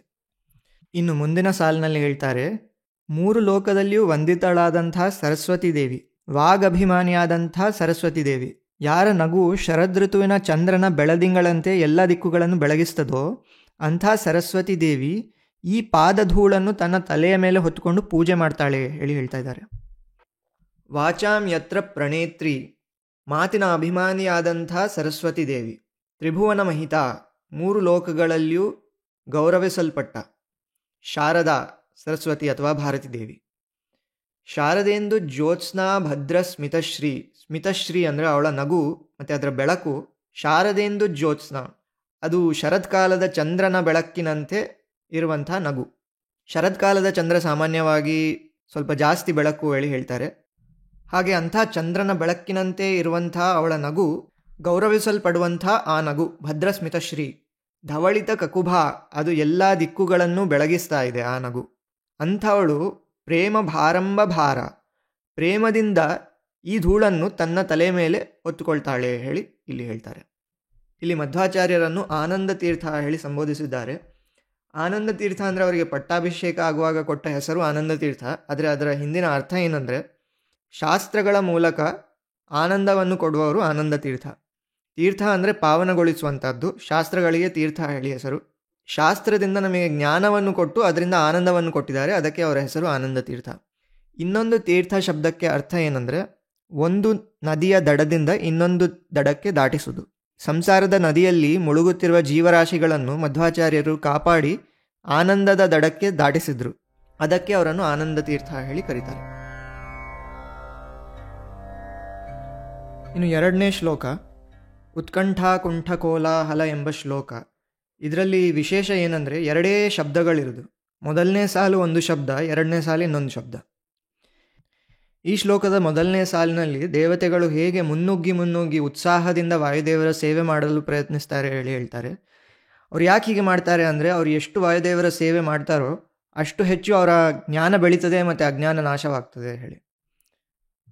ಉತ್ಕಂಠ ಉತ್ಸಾಹದಿಂದ, ಅಕುಂಠ ಕೋಲಾಹಲ ಮುನ್ನುಗ್ಗಿ ಗದ್ದಲೆಯನ್ನುಂಟು ಮಾಡ್ತಾ, ವಿಜಿತ ಅಜಸ್ತ್ರ ಸೇವಾ ನಿತ್ಯವಾಗಿ ವಾಯುದೇವರಿಗೆ ಸೇವೆ ಸಲ್ಲಿಸಲು ಪ್ರಯತ್ನ ಮಾಡ್ತಿದ್ದಾರೆ. ಅನುವೃದ್ಧ ಪ್ರಾಜ್ಞಾತ್ಮ ಜ್ಞಾನ, ಯಾಕೆ ಅಂದರೆ ಅವರು ಎಷ್ಟು ಸೇವೆ ಮಾಡಿದರೆ ಅಷ್ಟು ಅನುವೃದ್ಧ ಪ್ರಾಜ್ಞಾತ್ಮ ಜ್ಞಾನ, ಆ ಸೇವೆಗೆ ಪ್ರಪೋರ್ಷನಲ್ ಆಗಿ ಅವರ ಜ್ಞಾನ ಬೆಳೀತದೆ. ಧೂತ ಅಂಧ ತಮಸ, ಅಜ್ಞಾನ ನಾಶವಾಗ್ತದೆ. ಸುಮನೋ ಒಳ್ಳೆಯ ಮನಸ್ಸಿರುವವರು ಅಂದರೆ ದೇವತೆಗಳು. ಮೌಳಿ ರತ್ನಾವಲೀನಾಂ, ಈ ರತ್ನಗಳಿಂದ ಮಾಡಿದಂಥ ಕಿರೀಟಗಳು ಹಾರಗಳು ಇರುವಂಥ ದೇವತೆಗಳು ಹೀಗೆ ಮುನ್ನುಗ್ಗಿ ವಾಯುದೇವರಿಗೆ ಸೇವೆ ಮಾಡಲು ಪ್ರಯತ್ನಿಸ್ತಾರೆ. ಇನ್ನು ಮುಂದಿನ ಸಾಲು ಸ್ವಲ್ಪ ಕಾವ್ಯಮಯವಾಗಿದೆ. ಇದರಲ್ಲಿ ಏನು ಹೇಳ್ತಾರೆ ಅಂದರೆ, ಈ ದೇವತೆಗಳು ಮುನ್ನುಗ್ಗಿ ಉತ್ಸಾಹದಿಂದ ಭಕ್ತ್ಯುದ್ರೇಕದಿಂದ ವಾಯುದೇವರ ಪಾದಕ್ಕೆ ತನ್ನ ತಲೆಯನ್ನು ಬಾಗಿಸುವಾಗ ಅವರ ಕಿರೀಟದ ತುದಿ ವಾಯುದೇವರ ಪಾದ ಇರುವಂಥ ಪೀಠದ ತುದಿಗೆ ತಾಗಿ ಅಲ್ಲಿಂದ ಒಂದು ಚಿನ್ನ ಮಿಶ್ರಿತವಾದ ಕೆಂಪು ಧೂಳು ಗಾಳಿಯಲ್ಲಿ ಚಿಮುಕಿತು. ಆ ಧೂಳಿನಿಂದ ಪಾದದ ಸುತ್ತಲೂ ಎಲ್ಲ ದಿಕ್ಕುಗಳು ಕೆಂಪು ಆಯಿತು ಹೇಳಿ ಹೇಳ್ತಾರೆ. ಭಕ್ತ್ಯುದ್ರೇಕ, ಉಕ್ಕಿ ಹರಿಯುವ ಭಕ್ತಿಯಿಂದ ಅವಗಾಢ ಪ್ರಘಟನ, ಉತ್ಸಾಹದಿಂದ ತನ್ನ ತಲೆ ಬಾಗಿಸಿದರು. ಸಘಟಾತ್ಕಾರ ಸಂಘೃಶ್ಯಮಾಣ, ಆ ಕಿರೀಟಗಳು ಹೀಗೆ ಭಕ್ತಿಯಿಂದ ತಲೆಬಾಗಿಸುವಾಗ ಕಿರೀಟಗಳು ತಾಗಿತು. ಯಾವುದಕ್ಕೆ? ಪ್ರಾಂತ ಪ್ರಾಗ್ರ್ಯಾಂಗ್ರಿಪೀಠ, ಅಂಗ್ರಿಪೀಠ, ಪಾದ ಇಡುವ ಸ್ಟ್ಯಾಂಡ್ ಏನುಂಟು ವಾಯುದೇವರದು, ಅದಕ್ಕೆ ಅದರ ತುದಿಗೆ ಇವರ ಕಿರೀಟ ತಾಗಿತು. ಉತ್ತಿತ ಕನಕ, ಆ ಗೋಲ್ಡನ್ ಡಸ್ಟ್, ಸ್ವಲ್ಪ ಕೆಂಪಿರುವ ಗೋಲ್ಡನ್ ಡಸ್ಟ್ ಸ್ಪ್ರಿಂಕಲ್ ಆಯಿತು ಗಾಳಿಯಲ್ಲಿ. ರಜ ಆರಂಜಿತಾಶಾಹ, ಅದರಿಂದಾಗಿ ಅವರ ಪಾದದ ಸುತ್ತಲೂ ಇರುವ ಎಲ್ಲ ದಿಕ್ಕುಗಳು ಕೆಂಪಾಗಿ ಬೆಳಗಿದವು. ಇಲ್ಲಿ ಒಂದು ವಿಷಯ ತಿಳಿದುಕೊಳ್ಬೇಕಾದದ್ದೇನೆಂದರೆ, ಅನುವೃದ್ಧ ಪ್ರಾಜ್ಞಾತ್ಮ ಜ್ಞಾನ ಹೇಳಿದ್ದಾರೆ. ಅಂದರೆ ಎಷ್ಟು ವಾಯುದೇವರನ್ನು ಸೇವೆ ಮಾಡ್ತೇವೋ ಅಷ್ಟು ಪ್ರಾಜ್ಞಾತ್ಮ ಜ್ಞಾನ ಬೆಳೀತದೆ ಹೇಳಿ. ಪ್ರಾಜ್ಞಾತ್ಮ ಜ್ಞಾನ ಅಂದರೆ ಭಗವಂತನ ಜ್ಞಾನ. ಪ್ರಾಜ್ಞ ಮತ್ತು ಆತ್ಮ ಎರಡು ಭಗವಂತನ ಹೆಸರುಗಳು. ಪ್ರಾಜ್ಞ ಅಂದರೆ ಎಲ್ಲರಿಂದ ಶ್ರೇಷ್ಠವಾದ ಜ್ಞಾನ ಉಳ್ಳವನು ಹೇಳಿ. ಎಲ್ಲರಿಂದ ಶ್ರೇಷ್ಠವಾದ ಜ್ಞಾನ ಭಗವಂತನಿಗೇನೇ ಇರುವುದು, ಸರ್ವಜ್ಞ. ಅವನ ಬಗ್ಗೆ ಅವನಿಗೆ ಮಾತ್ರ ಪೂರ್ತಿಯಾಗಿ ತಿಳಿದಿದೆ. ಇನ್ನು ಆತ್ಮ, ಆತ್ಮ ಅಂದರೆ ಸುಮಾರು ಅರ್ಥಗಳಿದ್ದಾವೆ. ನಮ್ಮ ಒಳಗಿದ್ದುಕೊಂಡು ನಮ್ಮನ್ನು ನಿಯಮಿಸುವವನು ಆತ್ಮ, ಎಲ್ಲವನ್ನು ಸ್ವೀಕರಿಸುವವನು ಆತ್ಮ, ಯಾವಾಗಲೂ ಎಲ್ಲ ಕಡೆ ನಾಶ ಇಲ್ಲದೆ ಇರುವವನು ಆತ್ಮ, ನಮ್ಮ ಇಂದ್ರಿಯಗಳೊಳಗೆ ಇದ್ದುಕೊಂಡು ಅನುಭವಿಸುವವನು ಆತ್ಮ. ಅಂದರೆ ಸುಖ ಮಾತ್ರ ಅನುಭವಿಸ್ತಾನೆ. ನಾವು ಸುಖ ದುಃಖ ಎರಡೂ ಅನುಭವಿಸ್ತೇವೆ. ಅವನು ನಮ್ಮೊಳಗಿದ್ದುಕೊಂಡು ನಮ್ಮ ಇಂದ್ರಿಯಗಳಿಂದ ಬರೀ ಸುಖವನ್ನು ಅನುಭವಿಸುವವನು ಆತ್ಮ. ಹೀಗೆ ಪ್ರಾಜ್ಞಾತ್ಮ ಜ್ಞಾನ ಅಂದರೆ ಭಗವಂತನ ಜ್ಞಾನ. ಇನ್ನು ಮುಂದಿನ ಶ್ಲೋಕ ಜನ್ಮಾಧಿ ವ್ಯಾಧಿಪಾಧಿ ಎಂಬ ಶ್ಲೋಕದಲ್ಲಿ ವಾಯುದೇವರು ಹೇಗೆ ಸಜ್ಜನರನ್ನು ಮೋಕ್ಷದ ಕಡೆಗೆ ಕಳಿಸ್ತಾರೆ ಮತ್ತು ದುರ್ಜನರನ್ನು ಹೇಗೆ ಅಂಧಂತಮಸ್ಸಿನ ಕಡೆಗೆ ಕಳಿಸ್ತಾರೆ ಹೇಳುವಂಥ ವಿಷಯವನ್ನು ಒಂದೇ ಶ್ಲೋಕದಲ್ಲಿ ಹೇಳ್ತಾರೆ. ಇಲ್ಲಿ ಈ ಶ್ಲೋಕದ 2 ಸಾಲುಗಳನ್ನು ನಾವು ಒಂದೇ ಸಾರಿ ನೋಡುವ. ಜನ್ಮ, ಆಧಿ, ವ್ಯಾಧಿ, ಉಪಾಧಿ ಮತ್ತು ಪ್ರತಿಹತಿ ಅಂದರೆ ಸಂಸಾರದ ಚಕ್ರದಿಂದ ಮುಕ್ತಿಯನ್ನು ನೀಡಲಿಕ್ಕೆ ವಾಯುದೇವರ ಪಾದ ಧೂಳೇ ಸಮರ್ಥವಾದದ್ದು. ಈ ಧೂಳನ್ನು ಯಾರು ಪೂಜಿಸ್ತಾರೋ ಅವರಿಗೆ ಉತ್ತಮ ಗುಣಗಳು ಮತ್ತು ಮೋಕ್ಷ ದೊರಕ್ತದೆ. ಆದರೆ ದೈತ್ಯರನ್ನು, ಕಲುಷಿತ ಮನಸ್ಸುಳ್ಳವರನ್ನು, ವಾಯುದೇವರು ಮತ್ತು ಭಗವಂತನನ್ನು ದ್ವೇಷಿಸುವವರನ್ನು ಈ ಪಾದಧೂಳು ದುಃಖ ಅನುಭವಿಸಲಿಕ್ಕೆ ಅಂಧಂತಮಸ್ಸಿಗೆ ಕರ್ಕೊಂಡು ಹೋಗ್ತದೆ. ಇಂಥ ವಾಯುದೇವರ ಪಾದ ಧೂಳನ್ನು ಕೂಡ ವರ್ಣಿಸಲಿಕ್ಕೆ ನಾನು ಸಮರ್ಥನಲ್ಲ ಹೇಳಿ ತ್ರಿವಿಕ್ರಮ ಪಂಡಿತರು ಹೇಳ್ತಾ ಇದ್ದಾರೆ. ಜನ್ಮಾಧಿ ವ್ಯಾಧ್ಯುಪಾಧಿ ಪ್ರತಿಹತಿ, ಇದು ಸಂಸಾರದ ಚಕ್ರದ ಬಗ್ಗೆ ಹೇಳ್ತಾ ಇದ್ದಾರೆ. ಜನ್ಮ ಅಂದರೆ ಹುಟ್ಟುದು, ಆದಿ ಅಂದರೆ ಮಾನಸಿಕ ಬಾಧೆಗಳು, ವ್ಯಾಧಿ ಅಂದರೆ ದೈಹಿಕ ಬಾಧೆಗಳು, ಉಪಾಧಿ ಅಂದರೆ ಇದೆಲ್ಲದಕ್ಕೆ ಕಾರಣವಾದಂಥ ಶರೀರ ಅಥವಾ ಅಜ್ಞಾನ ಹೇಳಿ ಇಟ್ಕೊಳ್ಬೋದು. ಪ್ರತಿಹತಿ ಅಂದರೆ ಸಾವು ಅಥವಾ ಅಜ್ಞಾನದಿಂದ ಬರುವಂಥ ಅಡೆತಡೆಗಳೆಲ್ಲ ಇರ್ತವೆ, ಅದನ್ನು ಪ್ರತಿಹತಿ ಹೇಳ್ತಾರೆ. ಈ ಎಲ್ಲದಕ್ಕೆ ವಿರಹ ಪ್ರಾಪಕಾಣಾಂ, ಎಲ್ಲವನ್ನೂ ನಾಶ ಮಾಡಿ, ಅಗ್ರ್ಯಾಣಾಂ ಗುಣಾನಾಂ ಅರ್ಪಕಾಣಾಂ, ಒಳ್ಳೆಯ ಗುಣಗಳನ್ನು ಕೊಟ್ಟು, ಚಿರಮುದಿತ ಚಿದಾನಂದ ಸಂದೋಹದಾನಾಂ ಅಂದರೆ ನಮಗೆ ಜ್ಞಾನಾನಂದಮಯವಾದ ಒಂದು ಸ್ಥಿತಿಯನ್ನು ಕೊಡ್ತಾರೆ. ನಮ್ಮ ಜ್ಞಾನಾನಂದಮಯವಾದ ಸ್ವರೂಪವನ್ನು ಪಡೀಲಿಕ್ಕೆ ಸಾಧ್ಯ ಮಾಡಿ ಮೋಕ್ಷಕ್ಕೆ ಕಳಿಸ್ತಾರೆ ಹೇಳಿ ಇಲ್ಲಿ ಹೇಳ್ತಾ ಇದ್ದಾರೆ. ಇದೆಲ್ಲ ಸಾಧ್ಯಪಡಿಸೋದು ಯಾವುದು? ಏತೇಷಾಂ ಅಂದರೆ ಹಿಂದೆ ಸರಸ್ವತೀ ದೇವಿ ತನ್ನ ತಲೆಯ ಮೇಲೆ ವಾಯುದೇವರ ಪಾದ ಧೂಳಿಯನ್ನು ಇಟ್ಕೊಂಡು ಪೂಜಿಸ್ತಾಳೆ ಹೇಳಿದರು. ಅದೇ ಧೂಳನ್ನು ಇಲ್ಲಿ ಹೇಳ್ತಾ ಇದ್ದಾರೆ. ಏತೇಷಾಂ ಇದೇ ಧೂಳು ನಮ್ಮನ್ನು ಜನ್ಮಾಧಿ ವ್ಯಾಧ್ಯುಪಾಧಿ ಎಲ್ಲ ನಾಶ ಮಾಡಿ ಮೋಕ್ಷಕ್ಕೆ ಕಳಿಸ್ತದೆ ಹೇಳಿ. ಇನ್ನು ಸಜ್ಜನರನ್ನು ಮೋಕ್ಷಕ್ಕೆ ಕಳಿಸ್ತದೆ. ದುರ್ಜನರನ್ನು ಏನು ಮಾಡ್ತದೆ ಅಂದರೆ ಏಷ ದೋಷ ಪ್ರಮುಷಿತ ಮನಸಾಂ, ದೋಷಗಳಿಂದ ತುಂಬಿದವರು, ತಮೋಗುಣದಿಂದ ಕಲುಷಿತವಾದ ಮನಸ್ಸುಳ್ಳವರು, ದ್ವೇಷಿಣಾಂ ದೂಷಕಾಣಾಂ, ವಾಯುದೇವರನ್ನು ಮತ್ತು ಭಗವಂತನನ್ನು ದ್ವೇಷಿಸುವವರು, ದೈತ್ಯಾನಾಂ, ಇವರೆಲ್ಲ ದೈತ್ಯರು, ಅವರನ್ನು ಆರ್ಥಿಮಂಧೇ ತಮಸಿ ವಿದಧತಾಂ, ಸದಾ ದುಃಖ ಅನುಭವಿಸುವಂಥ ಅಂಧನ್ ತಮಸ್ಸಿಗೆ ಕಳಿಸ್ತದೆ. ಅಂಥ ಪಾದಧೂಳಿಯನ್ನು ಸಂಸ್ತವೇ ನಾಸ್ಮಿ ಶಕ್ತಃ, ಆ ಪಾದಧೂಳಿಯನ್ನು ವರ್ಣಿಸುವ ಶಕ್ತಿ ಕೂಡ ನನಗಿಲ್ಲ ಹೇಳಿ ತ್ರಿವಿಕ್ರಮ ಪಂಡಿತಾಚಾರ್ಯರು ಇಲ್ಲಿ ಹೇಳ್ತಾ ಇದ್ದಾರೆ. ಇನ್ನು ಮುಂದಿನ ಶ್ಲೋಕ ಅಸ್ಯಾವಿಷ್ಕರ್ತು ಕಾಮಂ ಎಂಬ ಶ್ಲೋಕದ ಮೊದಲನೇ ಸಾಲಿನಲ್ಲಿ ಹೇಳ್ತಾರೆ, ಭೂಮಿಯಲ್ಲಿರುವಂಥ ಸಜ್ಜನರ ಮನಸ್ಸು ಕಲಿಯ ಆವೇಶದಿಂದ ಕಲುಷಿತವಾಗಿ ಅವರಿಗೆ ಜ್ಞಾನ ಯಾವುದು ಅಜ್ಞಾನ ಯಾವುದು ಹೇಳಿ ತಿಳಿದುಕೊಳ್ಳುವುದು ಅಸಾಧ್ಯವಾಗಿ ಹೋಗಿತ್ತು. ಆವಾಗ ಮುಖ್ಯಪ್ರಾಣದೇವರು ಮಧ್ವಾಚಾರ್ಯರಾಗಿ ಅವತರಿಸಿ ಒಂದು ಜ್ಞಾನ ಮಾರ್ಗವನ್ನು ಆವಿಷ್ಕರಿಸಿ ಇವರಿಗೆ ಸರಿಯಾದ ದಾರಿಯನ್ನು ತೋರಿಸಿಕೊಟ್ರು ಹೇಳಿ ಇಲ್ಲಿ ಹೇಳ್ತಾರೆ. ಅಸ್ಯಾವಿಷ್ಕರ್ತು ಕಾಮಂ ಜನೇ ಜ್ಞಾನ ಮಾರ್ಗಂ, ಜನರಿಗೆ ಜ್ಞಾನ ಮಾರ್ಗವನ್ನು ತೋರಿಸಲಿಕ್ಕೋಸ್ಕರ ಅಸ್ಯಾ ಆವಿಷ್ಕರ್ತು ಕಾಮಂ, ಜ್ಞಾನ ಮಾರ್ಗವನ್ನು ಆವಿಷ್ಕಾರ ಮಾಡಿ ತೋರಿಸಬೇಕು ಎಂಬ ಕಾಮನೆಯಿಂದ ಮಧ್ವಾಚಾರ್ಯರು ಬಂದರು ಹೇಳಿ ಹೇಳ್ತಾ ಇದ್ದಾರೆ. ಜನೇ ಜ್ಞಾನ ಮಾರ್ಗಂ, ಆ ಜನರು ಎಂಥ ಜನರಂದರೆ ಕಲಿಮಲ ಕಲುಷೇಸ್ಮಿನ್, ಕಲಿಯ ಪ್ರಭಾವದಿಂದ ಅವರ ಮನಸ್ಸೆಲ್ಲ ಕಲುಷಿತವಾಗಿ ಹೋಗಿತ್ತು. ಆವಾಗ ಮುಖ್ಯ ಪ್ರಾಣದೇವರು ಮಧ್ವಾಚಾರ್ಯರಾಗಿ ಬಂದರು. ಆ ಮಧ್ವಾಚಾರ್ಯರ ಅವತಾರ ಎಂಥದ್ದು ಅಂದರೆ, ವಂದ್ಯಂ ಚಂದ್ರೇಂದ್ರ ರುದ್ರ ದ್ಯುಮಣಿ ಫಣಿ ವಯೋ ನಾಯಕಾದ್ಯೈ, ದೇವತೆಗಳೆಲ್ಲ ವಂದಿಸುವಂಥ ಅವತಾರ. ಯಾರು ದೇವತೆಗಳು? ಚಂದ್ರ, ಇಂದ್ರ, ರುದ್ರ, ದ್ಯುಮಣಿ ಅಂದರೆ ಸೂರ್ಯ, ಫಣಿನಾಯಕ, ವಯೋನಾಯಕ. ಫಣಿನಾಯಕ ಅಂದರೆ ಶೇಷ, ವಯೋನಾಯಕ ಅಂದರೆ ಗರುಡ, ಆದ್ಯೈ ಇನ್ನು ಎಲ್ಲ ದೇವತೆಗಳು ಎಲ್ಲರೂ ವಂದಿಸುವಂತಹ ಆ ಮಧ್ವಾಚಾರ್ಯರ ಅವತಾರ ಇಹ ಅದ್ಯ, ಇಲ್ಲಿಯೇ ಉಂಟು, ಈಗಲೇ ಉಂಟು, ನನ್ನ ಮುಂದೆನೇ ಉಂಟು. ತ್ರಿವಿಕ್ರಮ ಪಂಡಿತಾಚಾರ್ಯರು ಪ್ರಾಯ ಇದು ಹೇಳುವಾಗ ಮಧ್ವಾಚಾರ್ಯರು ಅವರ ಮುಂದೆನೇ ಇದ್ದಿರಬೇಕು. ಇನ್ನು ಮುಂದಿನ ಸಾಲಿನಲ್ಲಿ ಈ ಅವತಾರದ ಬಗ್ಗೆ ಕೆಲವು ವಿಷಯಗಳೆಲ್ಲ ಹೇಳ್ತಾರೆ. ವೇದಗಳಲ್ಲಿ ಮಧ್ವ ಹೇಳಿ ಪ್ರಸಿದ್ಧವಾದಂತಹ ಮುಖ್ಯಪ್ರಾಣನ 3ನೇ ಅವತಾರ. ಮುಂದೆ ಬ್ರಹ್ಮ ಪದವಿಗೆ ಹೋಗುವವರು, ಯಾರು ಅವರಿಗೆ ಎಷ್ಟು ಕಷ್ಟ ಕೊಡಲಿಕ್ಕೆ ಪ್ರಯತ್ನ ಮಾಡಿದ್ರು ಏನೂ ಹಾನಿಗೆ ಒಳಗಾಗದವರು, ಮತ್ತು ಯಾರಾದರೂ ಅವರನ್ನು ಶರಣಾದರೆ ಅವರ ಕಷ್ಟಗಳನ್ನೆಲ್ಲ ದೂರ ಮಾಡುವಂಥ ಈ ಅವತಾರವನ್ನು ನಾನು ಹೇಗೆ ವರ್ಣಿಸಲಿ ಹೇಳಿ ಕೇಳ್ತಾ ಇದ್ದಾರೆ. ಮಧ್ವಾಖ್ಯಂ ಮಂತ್ರಸಿದ್ಧಂ, ವೇದಮಂತ್ರಗಳಲ್ಲಿ ಮಧ್ವ ಹೇಳಿ ಪ್ರಸಿದ್ಧವಾದಂಥ ಮಾರುತಸ್ಯಾವತಾರಂ ಕೃತವತಃ, ಮುಖ್ಯಪ್ರಾಣನ ಅವತಾರ. ಪಾತಾರಂ ಪಾರಮೇಷ್ಟ್ಯಂ ಪದಂ ಪ್ರಾಪ್ತು, ಮುಂದೆ ಬ್ರಹ್ಮ ಪದವಿಗೆ ಹೋಗುವಂಥ ಮುಖ್ಯಪ್ರಾಣನ ಅವತಾರ. ಅಪವಿಪದ, ಯಾವ ದುಷ್ಟಶಕ್ತಿಗಳಿಂದಲೂ ಹಾನಿ ಮಾಡಲಿಕ್ಕಾಗದಂಥ ಅವತಾರ, ಯಾವ ದುಷ್ಟಶಕ್ತಿಗಳಿಂದಲೂ ವಿಚಲಿತವಾಗದಂಥ ಒಂದು ಅವತಾರ. ಆಪನ್ನ ಪುಂಸಾಂ, ಅದಕ್ಕೆ ಶರಣಾದವರನ್ನೆಲ್ಲ ರಕ್ಷಿಸುವಂಥ ಒಂದು ಮಧ್ವಾಚಾರ್ಯರ ಅವತಾರ. ಅಂಥ ಅವತಾರವನ್ನು ಕಿಮುತ, ನನಗೆ ಹೇಗೆ ವರ್ಣಿಸ್ಲಿಕ್ಕಾಗ್ತದೆ ಆ ಅವತಾರವನ್ನು, ನನಗೆ ಸಾಮರ್ಥ್ಯನೇ ಇಲ್ಲ ವರ್ಣಿಸಲಿಕ್ಕೆ ಈ ಮಧ್ವಾಚಾರ್ಯರ ಅವತಾರವನ್ನು ಹೇಳಿ ಇಲ್ಲಿ ಹೇಳ್ತಾರೆ. ಇಲ್ಲಿ ವೇದಮಂತ್ರಗಳಲ್ಲಿ ಮಧ್ವ ಹೇಳಿ ಪ್ರಸಿದ್ಧವಾದ ಅವತಾರ ಹೇಳಿದ್ದಾರೆ. ಮಧ್ವ ಮತ್ತು ಆನಂದ ತೀರ್ಥ ಎರಡೂ ಹೆಸರುಗಳಿಗೆ ಒಂದೇ ಅರ್ಥ ಆ್ಯಕ್ಚುಲಿ. ಮಧ್ವ ಅಂದರೆ ಮಧು ಪ್ಲಸ್ ವಾ, ಮಧು ಅಂದರೆ ಆನಂದ, ವಾ ಅಂದರೆ ತೀರ್ಥ, ಅಂದರೆ ಶಾಸ್ತ್ರಗಳಿಂದ ನಮಗೆ ಆನಂದವನ್ನು ಕೊಡುವಂಥವರು ಆನಂದ ತೀರ್ಥ, ಅದೇ ಮಧ್ವ. ಇನ್ನು 5ನೇ ಶ್ಲೋಕ ಉದ್ಯದ್ ವಿದ್ಯುತ್ ಪ್ರಚಂಡಾಂ ಎಂಬ ಶ್ಲೋಕ, ಇದು ಮುಖ್ಯಪ್ರಾಣನ ಗದೆ ಇಟ್ಕೊಂಡಂಥ ಒಂದು ರೂಪವನ್ನು ವರ್ಣಿಸ್ತದೆ. ಇದು ನಾವು ಹನುಮ ಅಥವಾ ಭೀಮ ಅವತಾರಗಳಿಗೂ ಅನ್ವಯಿಸಬಹುದು. ಇದು ಸ್ವಲ್ಪ ಕಾವ್ಯಮಯವಾದ ಶ್ಲೋಕ. ಇದರದ್ದು ಶ್ಲೋಕದ ಅರ್ಥ ನೋಡಿ ಮತ್ತು ಅದರ ಹಿಂದಿನ ಅರ್ಥವನ್ನು ಗಮನಿಸುವ. ಇದರ 2 ಸಾಲುಗಳನ್ನು ಒಟ್ಟಿಗೆ ನೋಡಿ ಹೇಳ್ತಾ ಇದ್ದೇನೆ. ವಾಯುದೇವರು ತನ್ನ ಸ್ವರೂಪದ ಬೆಳಕಿನಿಂದ ಇಡೀ ಜಗತ್ತನ್ನು ಬೆಳಗಿಸ್ತಾ ಇದ್ದಾರೆ. ಅವರ ಕೈಯಲ್ಲಿ ಒಂದು ಬಳೆ ಹಾಕ್ಕೊಂಡಿದ್ದಾರೆ, ಅದು ಉದಯಿಸುವ ಸೂರ್ಯನಂತೆ ಬೆಳಗ್ತಾ ಉಂಟು. ಮತ್ತು ಕೈಯಲ್ಲಿ ಗದೆಯನ್ನು ಕೂಡ ಧರಿಸಿದ್ದಾರೆ, ಆ ಗದೆಯೂ ಕೂಡ ಸಾವಿರಾರು ಮಿಂಚುಗಳಂತೆ ಬೆಳಗ್ತಾ ಉಂಟು. ಇಂಥ ವಾಯುದೇವರು ನಮಗೆ ಒಳ್ಳೆಯ ಜ್ಞಾನವನ್ನು ಕೊಡಲಿ ಹೇಳಿ ಪ್ರಾರ್ಥಿಸ್ತಾರೆ. ಮತ್ತು ಮುಂದೆ ಹೇಳ್ತಾರೆ, ಅದೇ ವಾಯುದೇವರು ಇಲ್ಲಿ ಮಧ್ವಾಚಾರ್ಯರಾಗಿ ನನ್ನ ಮುಂದೆನೇ ಇದ್ದಾರೆ. ಅವರು ಅಧ್ಯಾತ್ಮ ಜ್ಞಾನದ ನಾಯಕನಾಗಿದ್ದಾರೆ, ಉತ್ತಮ ಸನ್ಯಾಸಿಗಳಿಗೂ ಉತ್ತಮ ಸನ್ಯಾಸಿಗಳಾಗಿ ಭೂಮಿಗೆ ಒಂದು ಅಲಂಕಾರವಾಗಿದ್ದಾರೆ ಹೇಳಿ. ಉದ್ಯದ್ ವಿದ್ಯುತ್ ಪ್ರಚಂಡಾಂ ನಿಜರುಚಿ ನಿಖರ ವ್ಯಾಪ್ತ ಲೋಕಾವಕಾಶೆ. ನಿಜ ರುಚಿ ನಿಖರ, ಅವನಿಂದ ಹುಟ್ಟಿದಂಥ ಸಾವಿರಾರು ಕಿರಣಗಳು ವ್ಯಾಪ್ತ ಲೋಕಾವಕಾಶೆ, ಇಡೀ ಜಗತ್ತನ್ನು ವ್ಯಾಪಿಸಿ ಇಡೀ ಜಗತ್ತನ್ನು ಬೆಳಗಿಸ್ತಾ ಉಂಟು. ಭೀಮೋ, ಅಂಥ ಭೀಮ ಅಥವಾ ವಾಯುದೇವರು ಅಭ್ಯುದಿತ ದಿನಕರ ಭಾಂಗದಾಡ್ಯ ಪ್ರಕಾಂಡೆ, ಉದಯಿಸುವ ಸೂರ್ಯನಂತೆ ಬೆಳಗುವ ಒಂದು ಬಳೆಯನ್ನು ಕೈಯಲ್ಲಿ ಧರಿಸಿದ್ದಾನೆ ಅವನು. ಅಭ್ಯುದಿತ ದಿನಕರಾಭ ಅಂದರೆ ಉದಯಿಸುವ ಸೂರ್ಯನಂತೆ ಬೆಳಗುವ ಅಂಗದಾದ್ಯ ಪ್ರಕಾಂಡೆ, ಅಂಥ ಬಳೆಯನ್ನು ತನ್ನ ಕೈಯಲ್ಲಿ ಧರಿಸಿದ್ದಾನೆ. ಬಿಭ್ರತ್ ಭುಜೇಯೋ, ಮತ್ತೆ ಕೈಯಲ್ಲಿ ಇಟ್ಕೊಂಡಿದ್ದಾನೆ ಏನು?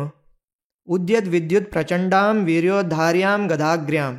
ಉದ್ಯದ್ ವಿದ್ಯುತ್ ಪ್ರಚಂಡಾಂ, ಮಿಂಚಿನಂತೆ ಬೆಳಗುವ, ವೀರ್ಯೋದ್ಧಾರ್ಯಾಂ, ವೀರರಿಂದ ಮಾತ್ರ ಎತ್ತಲಿಕ್ಕೆ ಸಾಧ್ಯವಾದಂಥ, ಗದಾಗ್ರ್ಯಾಂ, ಶ್ರೇಷ್ಠವಾದ ಒಂದು ಗದೆ.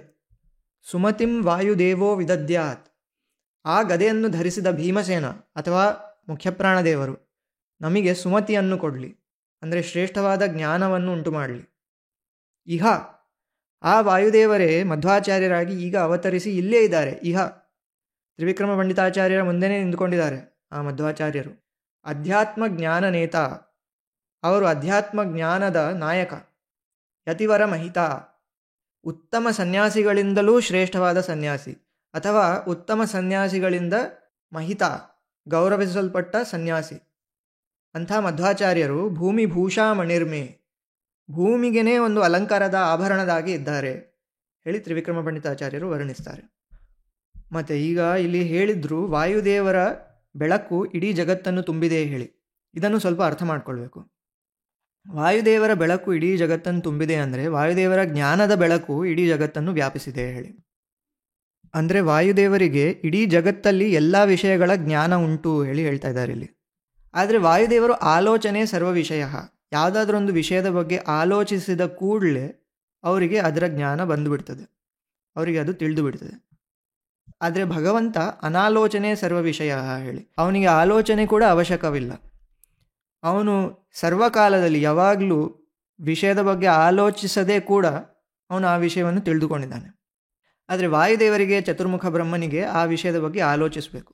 ಅವರ ಜೀವ, ಅವರ ಸ್ವರೂಪ ಒಂದು ಅಣುವಷ್ಟು ಸಣ್ಣದಿದ್ದರೂ ಅವರ ದೇಹ ಇಡೀ ಜಗತ್ತನ್ನು ವ್ಯಾಪಿಸಿದೆ. ನಮ್ಮ ಜೀವ ನಮ್ಮ ಹೃದಯದೊಳಗೆ ಇದ್ದರೂ ನಮಗೆ ಇಡೀ ನಮ್ಮ ದೇಹದ ಅರಿವುಂಟು.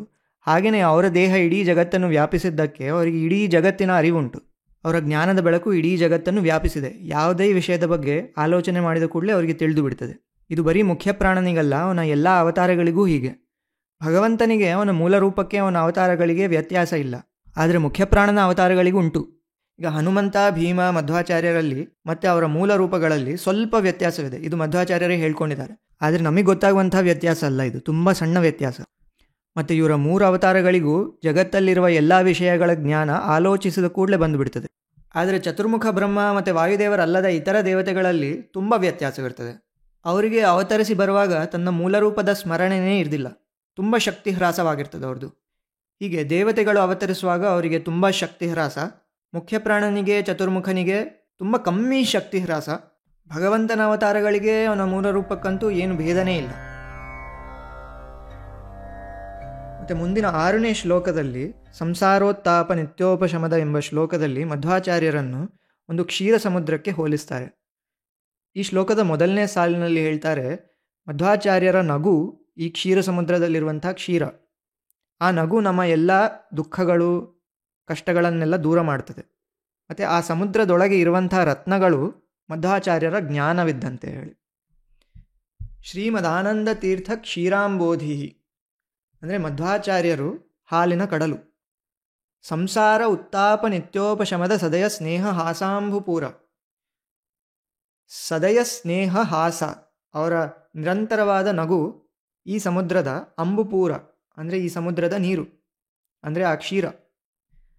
ಸಂಸಾರ ಉತ್ತಾಪ ನಿತ್ಯ ಉಪಶಮದ, ಸಂಸಾರದಲ್ಲಿ ಬರುವಂಥ ಅಸಹನೀಯವಾದಂಥ ಕಷ್ಟಗಳನ್ನೆಲ್ಲ ಶಾಶ್ವತವಾಗಿ ಮುಗಿಸಿಬಿಡುವಂಥ ಸಾಮರ್ಥ್ಯ ಉಳ್ಳಂಥ ಈ ನಗು. ಪ್ರೋದ್ಯದ್ವಿದ್ಯಾ ಅಂದರೆ ಹೊಸ ಜ್ಞಾನ. ಮಧ್ವಾಚಾರ್ಯರು ಯಾವುದಾದ್ರೂ ಒಂದೇ ವಿಷಯದ ಬಗ್ಗೆ ಪುನಃ ಮಾತಾಡಿದ್ರು ಅದೇ ಜ್ಞಾನ ಹೇಳ್ತಿರ್ಲಿಲ್ಲ, ಇನ್ನೊಂದು ಬೇರೆ ರೀತಿಯಿಂದ ಅರ್ಥ ಮಾಡಿಸ್ತಿದ್ರು. ಅಂದರೆ ಅದೇ ವಿಷಯದ ಬಗ್ಗೆ ಎಷ್ಟು ಸಾರಿ ಮಾತಾಡಿದ್ರು ಹೊಸ ಹೊಸ ಇನ್ಫಾರ್ಮೇಷನ್, ಹೊಸ ಹೊಸ ಮಾಹಿತಿಗಳು ಹೇಳುವಂಥ ಜ್ಞಾನ ಮಧ್ವಾಚಾರ್ಯರದು. ಈ ಪ್ರೋದ್ಯದ್ ವಿದ್ಯೆಯನ್ನು ಕುರಿತು ಹೇಳ್ತಾರೆ, ಅನವದ್ಯ ದ್ಯುತಿಮಣಿ ಕಿರಣ ಶ್ರೇಣಿ ಅಂದರೆ ಸಮುದ್ರದೊಳಗೆ ನಿರ್ದುಷ್ಟವಾದಂಥ ಬೆಳಕಿನ ಕಿರಣಗಳನ್ನು ಹರಡಿಸುವಂಥ ರತ್ನಗಳು. ಮಧ್ವಾಚಾರ್ಯರ ಈ ಜ್ಞಾನ ಈ ಸಮುದ್ರದೊಳಗೆ ನಿರ್ದುಷ್ಟವಾದ ಅನವದ್ಯ ಬೆಳಕಿನ ಕಿರಣಗಳನ್ನು ಹರಡಿಸುವಂಥ ರತ್ನಗಳು. ಇನ್ನು ಮುಂದಿನ ಸಾಲಿನಲ್ಲಿ ಮಧ್ವಾಚಾರ್ಯರ ಹೃದಯದಲ್ಲಿ ಸದಾ ಭಗವಂತ ವಾಸ ಮಾಡ್ತಾನೆ ಹೇಳಿ ಅಂಥ ಮಧ್ವಾಚಾರ್ಯರು ತುಂಬ ಸರಳ, ಸ್ಟ್ರೇಟ್ ಫಾರ್ವರ್ಡ್ ಆಗಿದ್ದರು.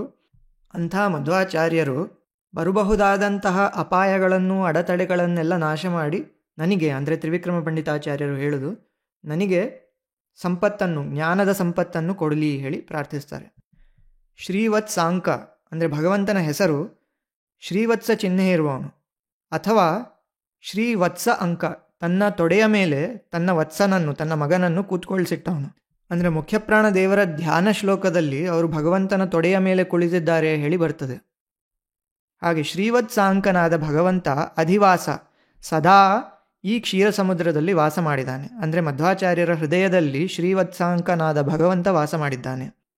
ಸರಳ, ಮಧ್ವಾಚಾರ್ಯರು ಸರಳ, ಸ್ಟ್ರೇಟ್ ಫಾರ್ವರ್ಡ್. ನದಿಗಳೆಲ್ಲ ಕರ್ವಾಗಿ ಆಚೆ ಈಚೆ ಹಾಗೆ ಹೀಗೆ ಹೋಗ್ತದೆ, ಆದರೆ ಸಮುದ್ರ ನೇರವಾಗಿಯೇ ಹೋಗ್ತದೆ. ಅದಕ್ಕೆ ಮಧ್ವಾಚಾರ್ಯರನ್ನು ಕ್ಷೀರ ಸಮುದ್ರ ಹೇಳಿ ಇಲ್ಲಿ ಹೇಳಿದ್ದಾರೆ. ವಿಭಿಂಧ್ಯಾದ್ ಭವದನ ಭಿಮತಂ, ಮುಂದೆ ಬರಬಹುದಾದಂತಹ ಅಡೆತಡೆಗಳು ಮತ್ತು ಅಪಾಯಗಳನ್ನೆಲ್ಲ ನಾಶ ಮಾಡಿ, ವಿಭಿಂಧ್ಯಾದ್ ನಾಶ ಮಾಡಿ, ಭೂರಿಮೇ ಭೂತಿ ಹೇತು, ನನಗೆ ಸಂಪತ್ತನ್ನು ಕೊಡು ಹೇಳಿ ತ್ರಿವಿಕ್ರಮ ಪಂಡಿತಾಚಾರ್ಯರು ಹೇಳ್ತಾರೆ. ಸಂಪತ್ತಂದರೆ ಇಲ್ಲಿ ಜ್ಞಾನದ ಸಂಪತ್ತನ್ನು ಕೊಡು ಹೇಳಿ ಬೇಡ್ಕೊಳ್ತಾ ಇದ್ದಾರೆ. ಇನ್ನು 7ನೇ ಶ್ಲೋಕ, ಮೂರ್ಧನ್ಯೇ ಶೋಂಜಲಿರ್ಮೆ ಎಂಬ ಶ್ಲೋಕದ ಮೊದಲನೇ ಸಾಲಿನಲ್ಲಿ ತ್ರಿವಿಕ್ರಮ ಪಂಡಿತಾಚಾರ್ಯರು ಹೇಳ್ತಾರೆ, ನನ್ನ ಕೈಯನ್ನು ದೃಢವಾಗಿ ಮುಗಿದು ತಲೆಯ ಮೇಲೆ ಇಟ್ಕೊಂಡು ನಿನ್ನನ್ನು ಪ್ರಾರ್ಥಿಸ್ತೇನೆ ಹೇಳಿ ವಾಯುದೇವರನ್ನು ಕುರಿತು ಹೇಳ್ತಾರೆ. ಮೂರ್ಧನ್ಯೇ ಶೋಂಜಲಿರ್ಮೆ, ದೃಢತರ ಮಿಹತೆ ಬದ್ಧತೆ ಅಂದರೆ ಕೈಯನ್ನು ದೃಢವಾಗಿ ಮುಚ್ಚಿ ನಮಸ್ಕಾರ ಮಾಡಿ ತಲೆಯ ಮೇಲೆ ಇಟ್ಕೊಂಡು ನಿನ್ನನ್ನು ಪ್ರಾರ್ಥಿಸ್ತೇನೆ. ಬಂಧಪಾಶ ಕ್ಷೇತ್ರೇ, ಬಂಧ ಸಂಸಾರದ ಪಾಶವನ್ನು ಮುರಿವವನು. ಧಾತ್ರೆ ಸುಖಾನಾಂ, ಮತ್ತು ಸುಖದ ಸ್ಥಿತಿಯನ್ನು ಕೊಡುವವನು ಅಂದರೆ ಮೋಕ್ಷವನ್ನು ಕೊಡುವವನು. ಅಷ್ಟೇ ಅಲ್ಲ, ಧಾತ್ರೆ ಸುಖಾನಾಂ ಭುವಿ ಅಂದರೆ ಭೂಮಿಯಲ್ಲಿ ಕೂಡ ಆನಂದವನ್ನು ಕೊಡುವವನು. ಆನಂದ ತೀರ್ಥ ಎಂಬ ಹೆಸರನ್ನು ನಾವು ಹಿಂದೆ ನೋಡಿದ್ದೇವೆ. ಶಾಸ್ತ್ರದ ಮೂಲಕ ಆನಂದವನ್ನು ಭೂಮಿಯಲ್ಲಿಯೇ ಕೊಡುವ ವಾಯುದೇವರೇ. ಭವಿಷ್ಯದ್ ವಿಧಾತ್ರೆ, ಮುಂದೆ ಚತುರ್ಮುಖ ಬ್ರಹ್ಮನಾಗುವವರೇ. ದ್ಯುಭರ್ತ್ರೆ, ಭಾರತೀಪತಿ, ವಿದ್ಯಾದೇವತೆಯಾದ ಭಾರತಿ ಅಥವಾ ಸರಸ್ವತಿ ಪತಿ. ಅಂಥ ನಿಮ್ಮನ್ನು ಭಜತಿ, ಯಾರು ಭಜನೆ ಮಾಡ್ತಾರೋ, ಭಜನೆ ಅಂದರೆ ಮನಸ್ಸಲ್ಲಿ ಭಕ್ತಿಯಿಂದ ಧ್ಯಾನ ಮಾಡೋದು ಕೂಡ ಭಜನೆ. ಅಂಥ ನಿಮಗೆ ಯಾರು ಭಜನೆ ಮಾಡ್ತಾರೋ ಅವರಿಗೆ ಏನಾಗ್ತದೆ ಹೇಳಿ ಮುಂದಿನ ಸಾಲಿನಲ್ಲಿ ಹೇಳ್ತಾರೆ. ಅಂಥ ಭಜನೆ ಮಾಡುವಂಥವರಿಗೆ ಮತ್ತು ಈ ಸಂಸಾರದಲ್ಲಿ ಬಳಲುತ್ತಿರುವ ಜನರಿಗೆ ಭಗವಂತನ ಪಾದದಲ್ಲಿ ಮತ್ತು ನಿಮ್ಮ ಪಾದದಲ್ಲಿ ಗಾಢವಾದ ಮತ್ತು ಶಾಶ್ವತವಾದ ಭಕ್ತಿಯನ್ನು ಕೊಡಿ ಹೇಳಿ ಪ್ರಾರ್ಥಿಸ್ತಾರೆ. ತಲೆಯ ಮೇಲೆ ಜೋಡಿಸಿ ಕೈ ಇಟ್ಟದ್ದು ನಾನು ಹೇಳಿ ಹೇಳ್ಕೊಳ್ತಾರೆ ತ್ರಿವಿಕ್ರಮ ಪಂಡಿತಾಚಾರ್ಯರು. ಆದರೆ ಭಕ್ತಿ ಕೊಡು ಹೇಳುವಾಗ ನನಗೆ ಮಾತ್ರ ಅಲ್ಲ, ಎಲ್ಲರಿಗೂ ಕೂಡ ಭಕ್ತಿ ಕೊಡು ಹೇಳಿ ಕೇಳ್ಕೊಳ್ತಾ ಇದ್ದಾರೆ. ಅಸ್ಮಾಕಂ ಭಕ್ತಿ ಮೇಕಾಂ ಅಂದರೆ ನಮ್ಮೆಲ್ಲರಿಗೂ ಕೇವಲ ಭಕ್ತಿಯನ್ನು ಕೊಡು ಹೇಳಿ ಒಂದರ್ಥ. ಇನ್ನೊಂದರ್ಥ ನಮ್ಮೆಲ್ಲರಿಗೂ ಅನನ್ಯವಾದ ಭಕ್ತಿ, ಸಾಟಿ ಇಲ್ಲದ ಭಕ್ತಿಯನ್ನು ಕೊಡು ಹೇಳಿ ಇನ್ನೊಂದರ್ಥ. ಅಸ್ಮಾಕಂ ಭಕ್ತಿ ಮೇಕಾಂ ಅತ್ಯಂತಂ ಸಂತತಂ ಅಂದರೆ ಶಾಶ್ವತವಾದ ಮತ್ತು ಗಾಢವಾದ ಭಕ್ತಿ ಕೊಡು ಹೇಳಿ. ಪ್ರದಿಶ ಪದಯುಗೆ, ಪಾದದಲ್ಲಿ, ಯಾರ ಪಾದದಲ್ಲಿ? ಭಗವತ ಉತತೇ ಮಾಧವಸ್ಯ ಅಥ ಅಂದರೆ ನಿಮ್ಮ ಪಾದದಲ್ಲಿ ಮತ್ತು ಮಾಧವನ ಪಾದದಲ್ಲಿ ಹೇಳಿ. ಮಾಧವ ಅಂದರೆ ಭಗವಂತನ ಹೆಸರು, ಅಂದರೆ ಆನಂದವನ್ನು ಕೊಡುವವನು, ಮಧುವನ್ನು ಕೊಡುವವನು ಹೇಳಿ. ಮಧ್ವ ಅಂದರೂ ಮಾಧವ ಅಂದರೂ ಒಂದೇ ಅರ್ಥ, ಇಬ್ಬರು ಆನಂದವನ್ನು ಕೊಡುವವರು. ಇಬ್ಬರ ಪಾದಚರಣದಲ್ಲಿ ಭಕ್ತಿಯನ್ನು ಕೊಡಲಿಕ್ಕೆ ಬೇಡ್ತಾ ಇದ್ದಾರೆ.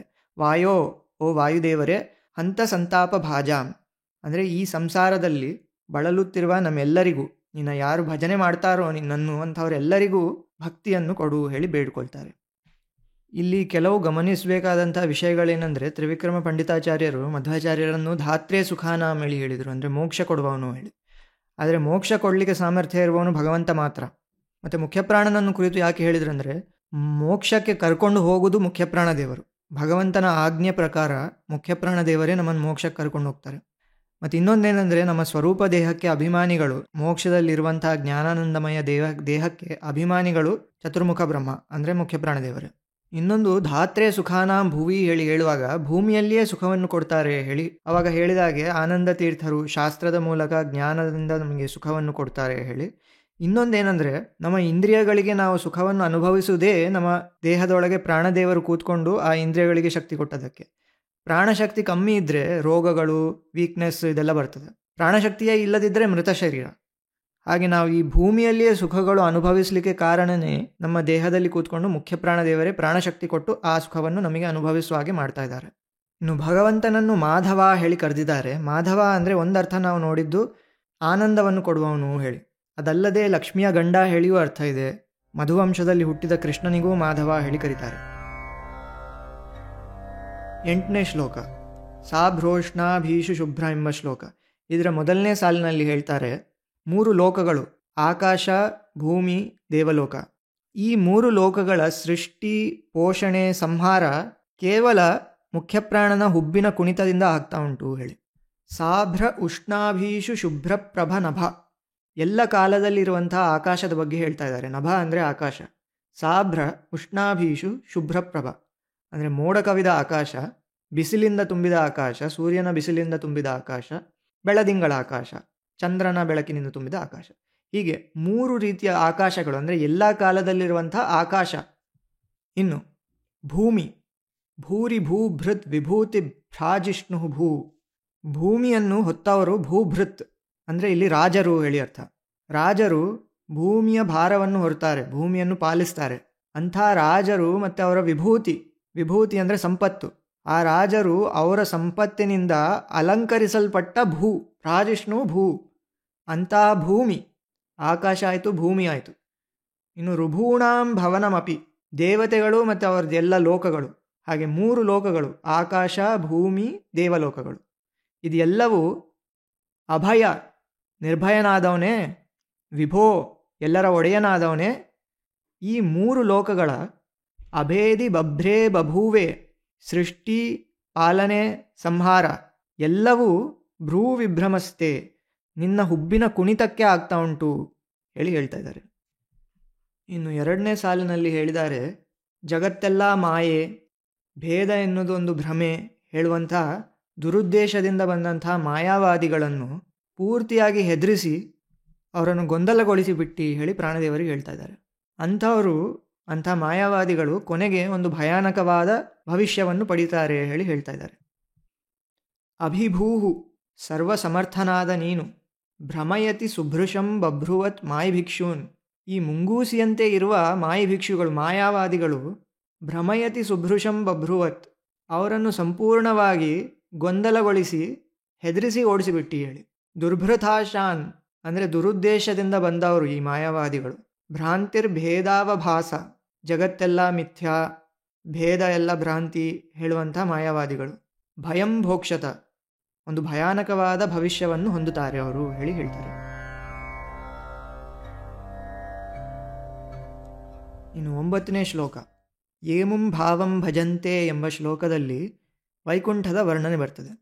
9ನೇ ಶ್ಲೋಕ ಮತ್ತು 10ನೇ ಶ್ಲೋಕಗಳಲ್ಲಿ ಮುಖ್ಯಪ್ರಾಣನ 3ನೇ ಅವತಾರ ಅಂದರೆ ಮಧ್ವಾಚಾರ್ಯರ ಅವತಾರವನ್ನು ಯಾರು ನಂಬಿ ಭಜಿಸ್ತಾರೋ ಅವರಿಗೆ ಬರುವಂತಹ ಮೋಕ್ಷದ ವರ್ಣನೆ ಇಲ್ಲಿ ಬರ್ತದೆ. ಇದರ ಮೊದಲನೇ ಸಾಲಿನಲ್ಲಿ ಹೇಳ್ತಾರೆ, ದೇವತೆಗಳಿಂದಲೂ ವಂದ್ಯನಾದ ನಿನ್ನ 3ನೇ ಅವತಾರ ಅಂದರೆ ಮಧ್ವಾಚಾರ್ಯರ ಅವತಾರ, ಅದನ್ನು ಯಾರು ನಂಬಿ ಅದನ್ನು ಪೂಜೆ ಮಾಡಿ ಭಜಿಸ್ತಾರೋ ಅವರು ಮೋಕ್ಷವನ್ನು ಪಡಿತಾರೆ. ಮೋಕ್ಷ ಸಿಕ್ಕಿ ವೈಕುಂಠ ಲೋಕದಲ್ಲಿ ಅವರು ತಮ್ಮ ಪರಿವಾರದೊಟ್ಟಿಗೆ ಅಲ್ಲಿ ಆನಂದವಾಗಿ ಇರ್ತಾರೆ. ಸೇವಕರೆಲ್ಲ ಅವರಿಗೆ ಚಾಮರದಿಂದ ಗಾಳಿ ಬೀಸ್ತಿರ್ತಾರೆ ಹೇಳಿ ಹೇಳ್ತಾರೆ. ಯೇ ಅಮುಂ ಭಾವಂ ಭಜಂತೆ, ಯಾರು ಭಕ್ತಿಯಿಂದ ಭಜಿಸ್ತಾರೋ, ಯಾವುದನ್ನು ಭಜಿಸುವುದು? ತೇ ತೃತೀಯಂ, ನಿನ್ನ 3ನೇ ಅವತಾರ ಅಂದರೆ ಮಧ್ವಾಚಾರ್ಯರ ಅವತಾರವನ್ನು. ಸುರಮುಖ ಸುಜನಾರಾಧಿತಂತೆ, ಸುಜನರು ಅಂದರೆ ದೇವತೆಗಳು ಋಷಿಗಳು ಕೂಡ ಆ ಅವತಾರವನ್ನೇ ಆರಾಧಿಸ್ತಾರೆ. ಸುರಮುಖ ಸುಜನಾರಾಧಿತಂ ಭಾಸಂತೆ ಭಾಸುರೈಸ್ತೆ, ಅಂಥ ನಿನ್ನನ್ನು ಭಜಿಸಿದವರು ವೈಕುಂಠ ಲೋಕವನ್ನು ಪಡಿತಾರೆ. ಅಲ್ಲಿ ತನ್ನ ಜ್ಞಾನಾನಂದಮಯವಾದ ಶರೀರದಿಂದ ಪ್ರಕಾಶಿಸುತ್ತಾ ಇರ್ತಾರೆ. ಸಹಚರ ಚಲಿತೈ ಚಾಮರೈ, ಅವರ ಪರಿವಾರ ಅವರ ಸೇವಕರಿಂದ ಎಲ್ಲ ಕೂಡಿಕೊಂಡು ಅಲ್ಲಿ ಆನಂದವಾಗಿ ಇರ್ತಾರೆ. ಚಾಮರೈಹಿ, ಚಾಮರ ಸೇವೆಯನ್ನು ಸೇವಕರಿಂದ ಅನುಭವಿಸ್ತಾ ಅಲ್ಲಿ ಆರಾಮವಾಗಿ ಇರ್ತಾರೆ. ಚಾರುವೇಷಾಹ, ಅಲಂಕೃತವಾದ ಜ್ಞಾನಾನಂದಮಯವಾದ ಶರೀರದಿಂದ ಅಲ್ಲಿ ಆನಂದವಾಗಿ ಇರ್ತಾರೆ. ಇನ್ನು ಮುಂದಿನ ಸಾಲಿನಲ್ಲಿ ಹೇಳ್ತಾರೆ, ವೈಕುಂಠದಲ್ಲಿರುವಂತಹ ಪುರುಷ ಜೀವರಿಗೆಲ್ಲ ಅತ್ಯಂತ ಸುಲಭವಾಗಿ ತುಂಬ ಸುಂದರವಾದ ಸ್ತ್ರೀಯರು, ಅದೆಂಥ ಸ್ತ್ರೀಯರಂದರೆ ಅವರ ಮುಖದ ಹೊಳಪು ಚೂರು ಕಮ್ಮಿ ಆಗದಿಲ್ಲ, ಸದಾ ಯೌವನದಲ್ಲೇ ಇರ್ತಾರೆ, ಮುಪ್ಪು ಹೇಳುವಂತಹದ್ದಿಲ್ವೇ ಇಲ್ಲ. ಅವರ ಸೌಂದರ್ಯ ಯಾವಾಗಲೂ ಒಂದೇ ರೀತಿ ಇರ್ತದೆ, ಯಾವಾಗಲೂ ಕಮ್ಮಿ ಆಗೋದಿಲ್ಲ. ಅಂಥ ಸ್ತ್ರೀಯರ ಆಲಿಂಗನದ ಆನಂದ ಅವರಿಗೆ ತುಂಬ ಸುಲಭವಾಗಿ ಅಲ್ಲಿ ಮೋಕ್ಷದಲ್ಲಿ ದೊರಕ್ತದೆ ಹೇಳಿ ಹೇಳ್ತಾರೆ. ಕಂಠಲಗ್ನ, ಇವರ ಕುತ್ತಿಗೆಯ ಮೇಲೆ, ಇವರ ಹೆಗಲ ಮೇಲೆ ಕೈ ಹಾಕಿದಾರಂತೆ. ಯಾರು? ಸ್ಥಿರ ಶುಚಿ ವಿಲಸತ್ ಕಾಂತಿ ತಾರುಣ್ಯ ಲೀಲಾ ಲಾವಣ್ಯ ಆಪೂರ್ಣ ಕಾಂತ. ಕಾಂತ ಅಂದರೆ ಹುಡುಗಿಯರು. ಅವ್ರು ಎಂಥ ಹುಡುಗಿಯರಂದರೆ ಸ್ಥಿರ ಶುಚಿ, ಯಾವಾಗಲೂ ಶುದ್ಧವಾಗಿರುವಂಥವರು. ವಿಲಸತ್ ಕಾಂತಿ ತಾರುಣ್ಯ ಲೀಲಾ ಲಾವಣ್ಯ ಆಪೂರ್ಣ ಕಾಂತ, ಯಾವಾಗಲೂ ಶುದ್ಧ, ಯಾವಾಗಲೂ ಅವರ ಮುಖದ ಹೊಳಪು ಕಮ್ಮಿ ಆಗೋದಿಲ್ಲ, ಯಾವಾಗಲೂ ಯೌವನದಲ್ಲೇ ಇರುವಂಥವರು. ಪೂರ್ಣವಾದ ಸೌಂದರ್ಯ ಮತ್ತು ಯಾವಾಗಲೂ ಬದಲಾಗದಂತಹ ಸೌಂದರ್ಯ ಇರುವಂತಹ ಹುಡುಗಿಯರು. ಅಂಥವರು ಕುಚಭರ ಸುಲಭ ಆಶ್ಲೇಷ ಸಂಮೋದ ಸಾಂದ್ರ, ಅವರ ಎದೆಯನ್ನು ಆಲಿಂಗನ ಮಾಡುವಂತಹ ಸುಖ ಅದು ತುಂಬ ಸುಲಭವಾಗಿ ಮೋಕ್ಷದಲ್ಲಿ ಸಿಗ್ತದೆ ಹೇಳಿ ಹೇಳ್ತಾ ಇದ್ದಾರೆ. ಈ ಶ್ಲೋಕದಲ್ಲಿ 2 ಗೊಂದಲಗಳು ಬರ್ತದೆ ಕೆಲವರಿಗೆ. ಒಂದೇನೆಂದರೆ, ಮೋಕ್ಷಕ್ಕೆ ಹೋದ ಮೇಲೆ ಕೂಡ ಸೇವಕರು ಚಾಮರ ಬೀಸುವುದು, ಒಡೆಯರೆಲ್ಲ ಅನುಭವಿಸುವುದು, ಇದೇನು ಮೋಕ್ಷದಲ್ಲಿ ಕೂಡ ತಾರತಮ್ಯ ಉಂಟಾ ಹೇಳಿ ಒಂದು ಪ್ರಶ್ನೆ. ಇನ್ನೊಂದು ಪ್ರಶ್ನೆ, ಮೋಕ್ಷದಲ್ಲಿ ಸ್ತ್ರೀಯರು ಪುರುಷರು ವಿವಾಹದ ಸುಖ ಇದೆಲ್ಲವೂ ಕೂಡ ಇರ್ತದಾ ಹೇಳುವಂಥ 2ನೇ ಪ್ರಶ್ನೆ. ಈಗ ಮೊದಲನೇದಕ್ಕೆ ಮೋಕ್ಷದಲ್ಲಿ ಕೂಡ ತಾರತಮ್ಯ ಇದೆ ಹೇಳುವುದು ಮಧ್ವಾಚಾರ್ಯರ ಸಿದ್ಧಾಂತ. ಈಗ ಅದ್ವೈತದ ಪ್ರಕಾರ ಎಲ್ಲ ಒಂದೇ ವಸ್ತು, ಏನು ಭೇದ ಇಲ್ಲ, ಯಾವುದರಲ್ಲಿಯೂ ತಾರತಮ್ಯ ಏನೂ ಇಲ್ಲ. ಇನ್ನು ರಾಮಾನುಜಾಚಾರ್ಯರ ವಿಶಿಷ್ಟಾದ್ವೈತದ ಪ್ರಕಾರ ಎಲ್ಲ ಬೇರೆ ಬೇರೆ, ಭೇದ ಇದೆ, ಎಲ್ಲ ವಸ್ತುಗಳು ಬೇರೆ. ಆದರೆ ಮೋಕ್ಷಕ್ಕೆ ಹೋಗಿ ಆದಮೇಲೆ ಎಲ್ಲ ಈಕ್ವಲ್ ಆಗಿ ಹೋಗ್ತವೆ.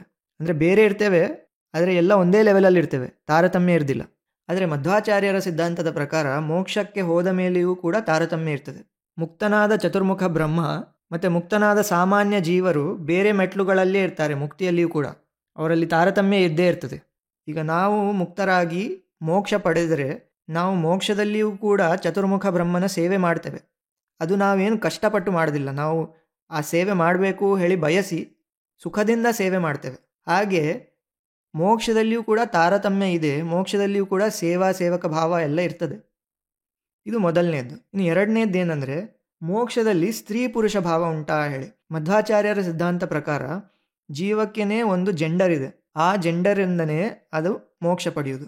ಸ್ತ್ರೀಯರು ಸ್ತ್ರೀಯರಾಗಿಯೇ ಮೋಕ್ಷ ಪಡಿತಾರೆ, ಪುರುಷರು ಪುರುಷರಾಗಿಯೇ ಮೋಕ್ಷ ಪಡಿತಾರೆ. ಬೇರೆ ಸಿದ್ಧಾಂತಗಳು ಹೀಗೆ ಹೇಳಿಲ್ಲ. ಮಧ್ವಾಚಾರ್ಯರು ಕ್ಲಿಯರ್ ಆಗಿ ಹೇಳಿದ್ದಾರೆ. ಹಾಗೆ ಮೋಕ್ಷದಲ್ಲಿಯೂ ಗಂಡು ಹೆಣ್ಣು ಹೇಳುವುದು ಉಂಟು. ಇನ್ನು ಅಷ್ಟೇ ಅಲ್ಲ, ಮುಕ್ತನಾದ ಚತುರ್ಮುಖ ಬ್ರಹ್ಮ ಮತ್ತು ಮುಕ್ತಳಾದ ಸರಸ್ವತಿ ದೇವಿ ಮೋಕ್ಷದಲ್ಲಿಯೂ ಗಂಡ ಹೆಂಡತಿಯರಾಗಿಯೇ ಇರ್ತಾರೆ. ಹಾಗೆ ಮೋಕ್ಷದಲ್ಲಿಯೂ ಕೂಡ ಸ್ತ್ರೀಯರಿದ್ದಾರೆ, ಪುರುಷರಿದ್ದಾರೆ, ವಿವಾಹ ಹೇಳುವುದು ಮೋಕ್ಷದಲ್ಲಿಯೂ ಕೂಡ ಉಂಟು ಹೇಳಿ ತ್ರಿವಿಕ್ರಮ ಪಂಡಿತಾಚಾರ್ಯರು ಈ ಶ್ಲೋಕದ ಮೂಲಕ ತೋರಿಸಿದ್ದಾರೆ.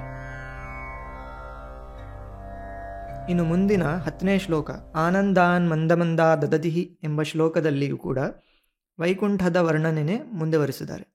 ಇಲ್ಲಿ 2 ಸಾಲುಗಳನ್ನು ಒಟ್ಟಿಗೆ ನೋಡುವ. ವೈಕುಂಠದಲ್ಲಿ ಕುಂದ ಮಂದಾರ ಪುಷ್ಪಗಳ ಸುವಾಸನೆಯುಳ್ಳ ತಂಪಾದ ಗಾಳಿ ಬೀಸ್ತಾನೇ ಇರ್ತದೆ. ಸುಂದರ ಸ್ತ್ರೀಯರು ಮಧುರವಾದ ಮೃದುವಾದ ಗಾನವನ್ನು ಮಾಡ್ತಾ ಇರ್ತಾರೆ. ಮುಕ್ತರಾದ ದೇವತೆಗಳೆಲ್ಲ ಸೇವೆಯನ್ನು ಅನುಭವಿಸ್ತಾ ಇರ್ತಾರೆ. ಮುಕುಂದನ ಈ ಮಂದಿರದಲ್ಲಿ ಪ್ರತಿ ಕ್ಷಣ ಆನಂದ ಹೇಳ್ತಾರೆ. ಆನಂದಾನ್ ಮಂದಮಂದ ದದತಿಹಿ ಮರುತಃ, ತಂಪಾದ ಗಾಳಿ ಬೀಸ್ತಾ ಇರ್ತದೆ ವೈಕುಂಠದಲ್ಲಿ.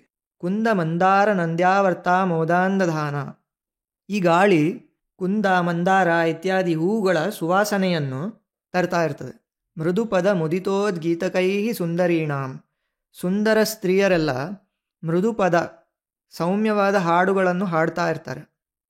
ವೃಂದೈರಾವಂದ್ಯ ಮುಕ್ತೇಂದ್ವ ಹಿಮಗು ಮದನಾಹೀಂದ್ರ ದೇವೇಂದ್ರ ಸೇವ್ಯೈ, ವೈಕುಂಠದಲ್ಲಿ ಮುಕ್ತರಾದ ದೇವತೆಗಳು ಕೂಡ ಇದ್ದಾರೆ. ಯಾರಿದ್ದಾರೆ? ಇಂದು ಅಂದರೆ ಚಂದ್ರ, ಅಹಿಮಗು ಅಂದರೆ ಸೂರ್ಯ, ಮದನ ಅಂದರೆ ಮನ್ಮಥ ಕಾಮ, ಅಹೀಂದ್ರ ಅಂದರೆ ಶೇಷ, ದೇವೇಂದ್ರ ಅಂದರೆ ಇಂದ್ರ. ಈ ಮುಕ್ತರಾದ ದೇವತೆಗಳು ಕೂಡ ಅಲ್ಲಿ ಅವರಿಂದ ಕೆಳಮಟ್ಟದ ಮುಕ್ತರಾದ ಜೀವಗಳಿಂದ ಸೇವೆಯನ್ನು ಅನುಭವಿಸ್ತಾ ಸುಖವಾಗಿದ್ದಾರೆ. ಅಲ್ಲಿ ಮೌಕುಂದೇ ಮಂದಿರೇಸ್ಮಿನ್, ಇಂಥ ಮುಕುಂದನ ಮಂದಿರ ಅಂದರೆ ಮುಕುಂದ ಅಂದರೆ ಆ ಮುಕುಂದ ಶಬ್ದದ ಅರ್ಥ ಮೋಕ್ಷ ಕೊಡುವವನು ಹೇಳಿ. ಇಂಥ ಭಗವಂತನ ಮಂದಿರದಲ್ಲಿ ಅವಿರತ ಮುದಯನ್ ಮೋದಿನಾಂ, ಪ್ರತಿ ಕ್ಷಣವೂ ಸುಖದಿಂದ ತುಂಬಿದೆ.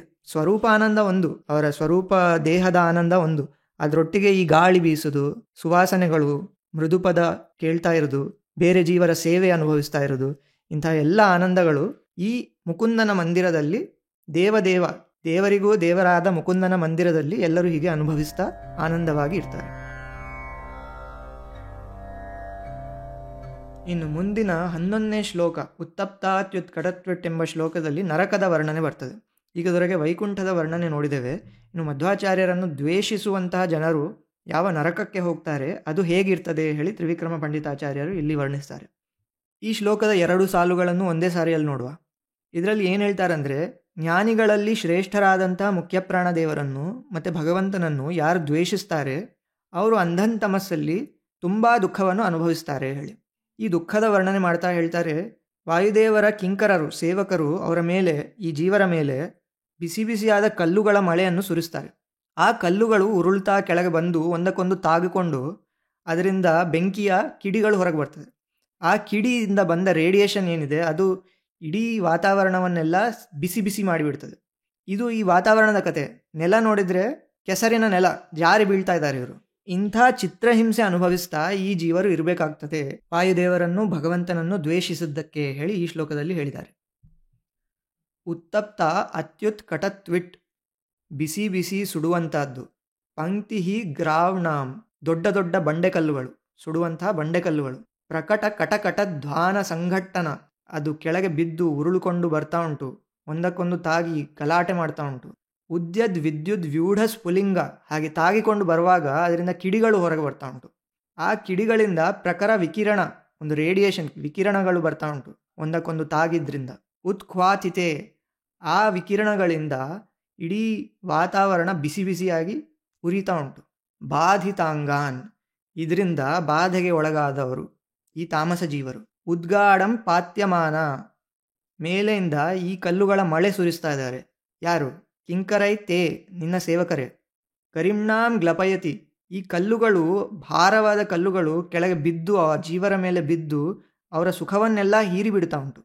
ತತ ಇತ ಪಂಕಿಲೆ, ಕೆಳಗೆ ನೋಡಿದರೆ ನೆಲ, ಕೆಸರಿನ ನೆಲ, ಜಾರಿ ಬೀಳ್ತಾ ಇದ್ದಾರೆ. ತಮಸಿ, ಅಂಧನ್ ತಮಸಿನ ಕಥೆ ಇದು. ಭವದ್ವೇಷಿಣಃ, ನಿನ್ನನ್ನು ದ್ವೇಷಿಸಿದಂಥ ಅಂಧನ್ ತಮಸ್ಸಲ್ಲಿರುವಂಥ ತಾಮಸಿ ಜೀವರಿಗೆ ಈ ಅನುಭವಗಳು. ವಿದ್ವದಾದ್ಯ, ನೀನು ಮುಖ್ಯಪ್ರಾಣ ದೇವರು ವಿದ್ವದಾದ್ಯ ಅಂದರೆ ಮೊದಲನೇ ಜ್ಞಾನಿ ಹೇಳಿ. ಚತುರ್ಮುಖ ದೇವರು ಮೊದಲನೇ ಜ್ಞಾನಿ, ಅದೇ ಪದವಿಗೆ ಹೋಗುವಂಥ ಮುಖ್ಯಪ್ರಾಣ ಕೂಡ ವಿದ್ವದಾದ್ಯ, ಜ್ಞಾನಿಗಳಲ್ಲಿ ಶ್ರೇಷ್ಠವಾದಂಥ ಜ್ಞಾನಿ. ಇನ್ನು 12ನೇ ಶ್ಲೋಕದಲ್ಲಿ 3ನೇ ವಿಧದ ಜೀವರ ಕಥೆ ಹೇಳ್ತಾರೆ. ಮುಕ್ತ ಜೀವರ ಕಥೆ ನೋಡಿದ್ದೇವೆ, ತಾಮಸ ಜೀವರ ಕಥೆ ನೋಡಿದ್ದೇವೆ. ಇನ್ನು 3ನೇ ವಿಧವಾದ ಜೀವರು ಅಂದರೆ ಇವರು ಉದಾಸೀನರು. ಇವರಿಗೆ ಮುಖ್ಯಪ್ರಾಣ ಅಂದರೆ ಭಗವಂತ ಅಂದರೆ ದ್ವೇಷ ಇಲ್ಲ, ಆದರೆ ವಿಶೇಷವಾದ ಭಕ್ತಿಯೂ ಇಲ್ಲ. ಅಂಥವರಿಗೆ ಏನಾಗ್ತದೆ ಹೇಳಿ ಈ ಶ್ಲೋಕದಲ್ಲಿ ಹೇಳ್ತಾರೆ. ಈ ಶ್ಲೋಕದ 2 ಸಾಲುಗಳು ಒಂದೇ ಸಾರಿಯಲ್ಲಿ ನೋಡುವ. ಮುಖ್ಯಪ್ರಾಣನ ಬದಿಯಲ್ಲಿ ನಿಲ್ಲುವ ಭಾಗ್ಯಕ್ಕೋಸ್ಕರ ದೇವತೆಗಳು ಮುನ್ನುಗ್ಗಿ ಉತ್ಸಾಹದಿಂದ ಪ್ರಯತ್ನಿಸ್ತಿರ್ತಾರೆ. ಅಂಥ ಭಾಗ್ಯ ಈ ಜೀವರಿಗೆ ದೊರಕಿದ್ರೂ ಕೂಡ ಅವರು ಉದಾಸೀನರಾಗಿ ನಿಂತು ಬಿಡ್ತಾರೆ. ಇಂಥವರು ಈ ಸಂಸಾರ ಚಕ್ರದಲ್ಲಿಯೇ ತಿರುಗ್ತಿರ್ತಾರೆ. ಹುಟ್ಟುತ್ತಾರೆ ಸಾಯ್ತಾರೆ, ಹುಟ್ಟುತ್ತಾರೆ ಸಾಯ್ತಾರೆ, ಇದೇ ಚಕ್ರದಲ್ಲಿ ತಿರುಗ್ತಿರ್ತಾರೆ. ಈ ಸಂಸಾರದಲ್ಲಿ ನಿಜವಾದ ಸುಖವಂತೂ ಇಲ್ಲ. ಹಿಂದೆ ಯಾವಾಗಲೋ ಸುಖ ಇತ್ತು ಹೇಳುವ ನೆನಪು, ಮುಂದೆ ಸುಖ ಬರ್ತದೆ ಹೇಳುವ ಅಪೇಕ್ಷೆ. ಈಗಂತೂ ಸುಖ ಇಲ್ಲ, ದುಃಖ ಯಾವಾಗಲೂ ಇರ್ತದೆ. ಇಂಥ ಜೀವರು ಚಿತ್ರಹಿಂಸೆಗಳಿರುವ ಅಂಧನ್ ತಮಸ್ಸಿನಿಂದ ತಪ್ಪಿಸ್ಕೊಂಡ್ರೆ ಅಷ್ಟೇ ಆಗಲಿ ಅವರಿಗೆ ಸುಖದ ಅನುಭವ ಅಂತೂ ಇಲ್ಲ ಹೇಳಿ ಇಲ್ಲಿ ಸ್ಪಷ್ಟವಾಗಿ ಹೇಳ್ತಾರೆ. ಅಸ್ಮಿನ್ ಅಸ್ಮದ್ ಗುರುಣಾಂ, ನಮ್ಮೆಲ್ಲರ ಗುರುಗಳು ಅಂದರೆ ಮಧ್ವಾಚಾರ್ಯರು, ಹರಿಚರಣ ಚಿರಧ್ಯಾನ, ಅವರು ಸದಾ ಭಗವಂತನ ಚರಣಗಳನ್ನು ಧ್ಯಾನ ಮಾಡ್ತಾ ಇರ್ತಾರೆ. ಸನ್ಮಂಗಲಾನಾಂ, ಶುದ್ಧವಾದ ಮನಸ್ಸಿದ್ದ ಗುರುಗಳು. ಯುಷ್ಮಾಕಂ ಪಾರ್ಶ್ವಭೂಮಿಂ, ನೀವು ನಿಂತ ನೆಲದಲ್ಲಿ ನಿಮ್ಮ ಬದಿಯಲ್ಲಿಯೇ ನಿಂತ್ಕೊಂಡಿರುವ ಭಾಗ್ಯ ಸಿಕ್ಕಿದೆ ಈ ಜೀವರಿಗೆ. ಧೃತ ರಣ ರಣಿಕ ಸ್ವರ್ಗಿ ಸೇವ್ಯಾಂ ಪ್ರಪನ್ನ, ಈ ಭಾಗ್ಯಕ್ಕೋಸ್ಕರ ದೇವತೆಗಳು ದೇವಲೋಕದಲ್ಲಿ ಮುನ್ನುಗ್ಗಿ ನಾನು ಮುಂದೆ ಹೇಳಿ ಖೇಯಾಸ್ ಉಂಟು ಮಾಡ್ತಾರೆ. ಅಂಥ ಭಾಗ್ಯ ಇವರಿಗೆ ಸಿಕ್ಕಿದ್ರೂ ಯಸ್ತೂದಾಸ್ತೆ, ಉದಾಸೀನರಾಗಿ ನಿಂತುಬಿಟ್ಟಿದ್ದಾರೆ. ಇಂಥ ಜೀವರಿಗೆ ಸ ಆಸ್ತೆ ಅಧಿಭವಮ, ಭವ ಅಂದರೆ ಸಂಸಾರ ಚಕ್ರದಲ್ಲಿಯೇ ಇವರು ತಿರುಗ್ತಿರ್ತಾರೆ ಹೇಳಿ, ಇಲ್ಲಿಯೇ ಶಾಶ್ವತವಾಗಿ ಇದ್ದು ಬಿಡ್ತಾರೆ. ಅಸುಲಭ ಕ್ಲೇಶ ನಿರ್ಮೋಕಂ, ಈಗ ಸಂಸಾರದ ಫೀಚರ್ಸ್ ಎಲ್ಲ ಹೇಳ್ತಾ ಇದ್ದಾರೆ ಇಲ್ಲಿ ದುಃಖದಿಂದ ಪಾರಾಗೋದು ಹೇಳಿಯೇ ಇಲ್ಲ, ಸದಾ ದುಃಖ ಇರ್ತದೆ ಇಲ್ಲಿ. ಅಸ್ತಪ್ರಾಯಾನಂದಂ, ಮತ್ತು ಸುಖ ಉದಯ ಆಗುವ ಮುಂಚೆನೇ ಅಸ್ತ ಆಗಿ ಹೋಗ್ತದೆ, ಅಂದರೆ ಸುಖದ ನೆನಪಷ್ಟೇ, ಮತ್ತು ಸುಖ ಬರ್ತದೆ ಹೇಳಿ ಮುಂದೆ ನೋಡ್ತಾ ಕೂತ್ಕೊಳ್ಳೋದು. ಈಗ ಅಂತೂ ಸುಖ ಇಲ್ಲವೇ ಇಲ್ಲ. ಅಸ್ತಪ್ರಾಯಾನಂದಂ ಕಥಂಚಿನ್ನ ವಸತಿ ಸತತಂ ಪಂಚ ಕಷ್ಟೇತಿ ಕಷ್ಟೇ, ಇವರು ಹೇಗೋ ಒಂದು ಅಂಧನ್ ತಮಸ್ಸಲ್ಲಿ ವಾಸ ಮಾಡುವ ಪರಿಸ್ಥಿತಿಯಿಂದ ತಪ್ಪಿಸ್ಕೊಂಡ್ರು. ಪಂಚ ಕಷ್ಟೇತಿ ಕಷ್ಟೇ, 5 ಕಷ್ಟಗಳಿರುವಂತಹ ಜಾಗ, ಅಂದರೆ 5 ಇಂದ್ರಿಯಗಳಿಗೂ ಕಷ್ಟ ಇರುವಂತಹ ಜಾಗ, ಚಿತ್ರಹಿಂಸೆ ಇದ್ದ ಜಾಗದಿಂದ ತಪ್ಪಿಸ್ಕೊಂಡ್ರು. ಅಷ್ಟೇ ಆಗಲಿ ಅವರಿಗೆ ಇಲ್ಲಿ ಈ ಸಂಸಾರದಲ್ಲಿ ಇದ್ದು ಏನು ಸುಖ ಅಂತೂ ಇಲ್ಲ ಹೇಳಿ ಹೇಳ್ತಾ ಇದ್ದಾರೆ. ಇನ್ನು 3 ವಿಧದ ಜೀವರ ಬಗ್ಗೆ ಹೇಳಿ ಆದಮೇಲೆ 13ನೇ ಶ್ಲೋಕದಲ್ಲಿ ಪುನಃ ನರಕದ ವರ್ಣನೆ ಬರ್ತದೆ. ಕ್ಷುತ್ ಕ್ಷಾಮಾನ್ ರೂಕ್ಷರಕ್ಷೋರಧಕರ ನಖರ ಎಂಬ ಶ್ಲೋಕದಲ್ಲಿ ನರಕದಲ್ಲಿರುವಂತಹ ಚಿತ್ರಹಿಂಸೆಗಳನ್ನು ಪುನಃ ವರ್ಣಿಸ್ತಾರೆ.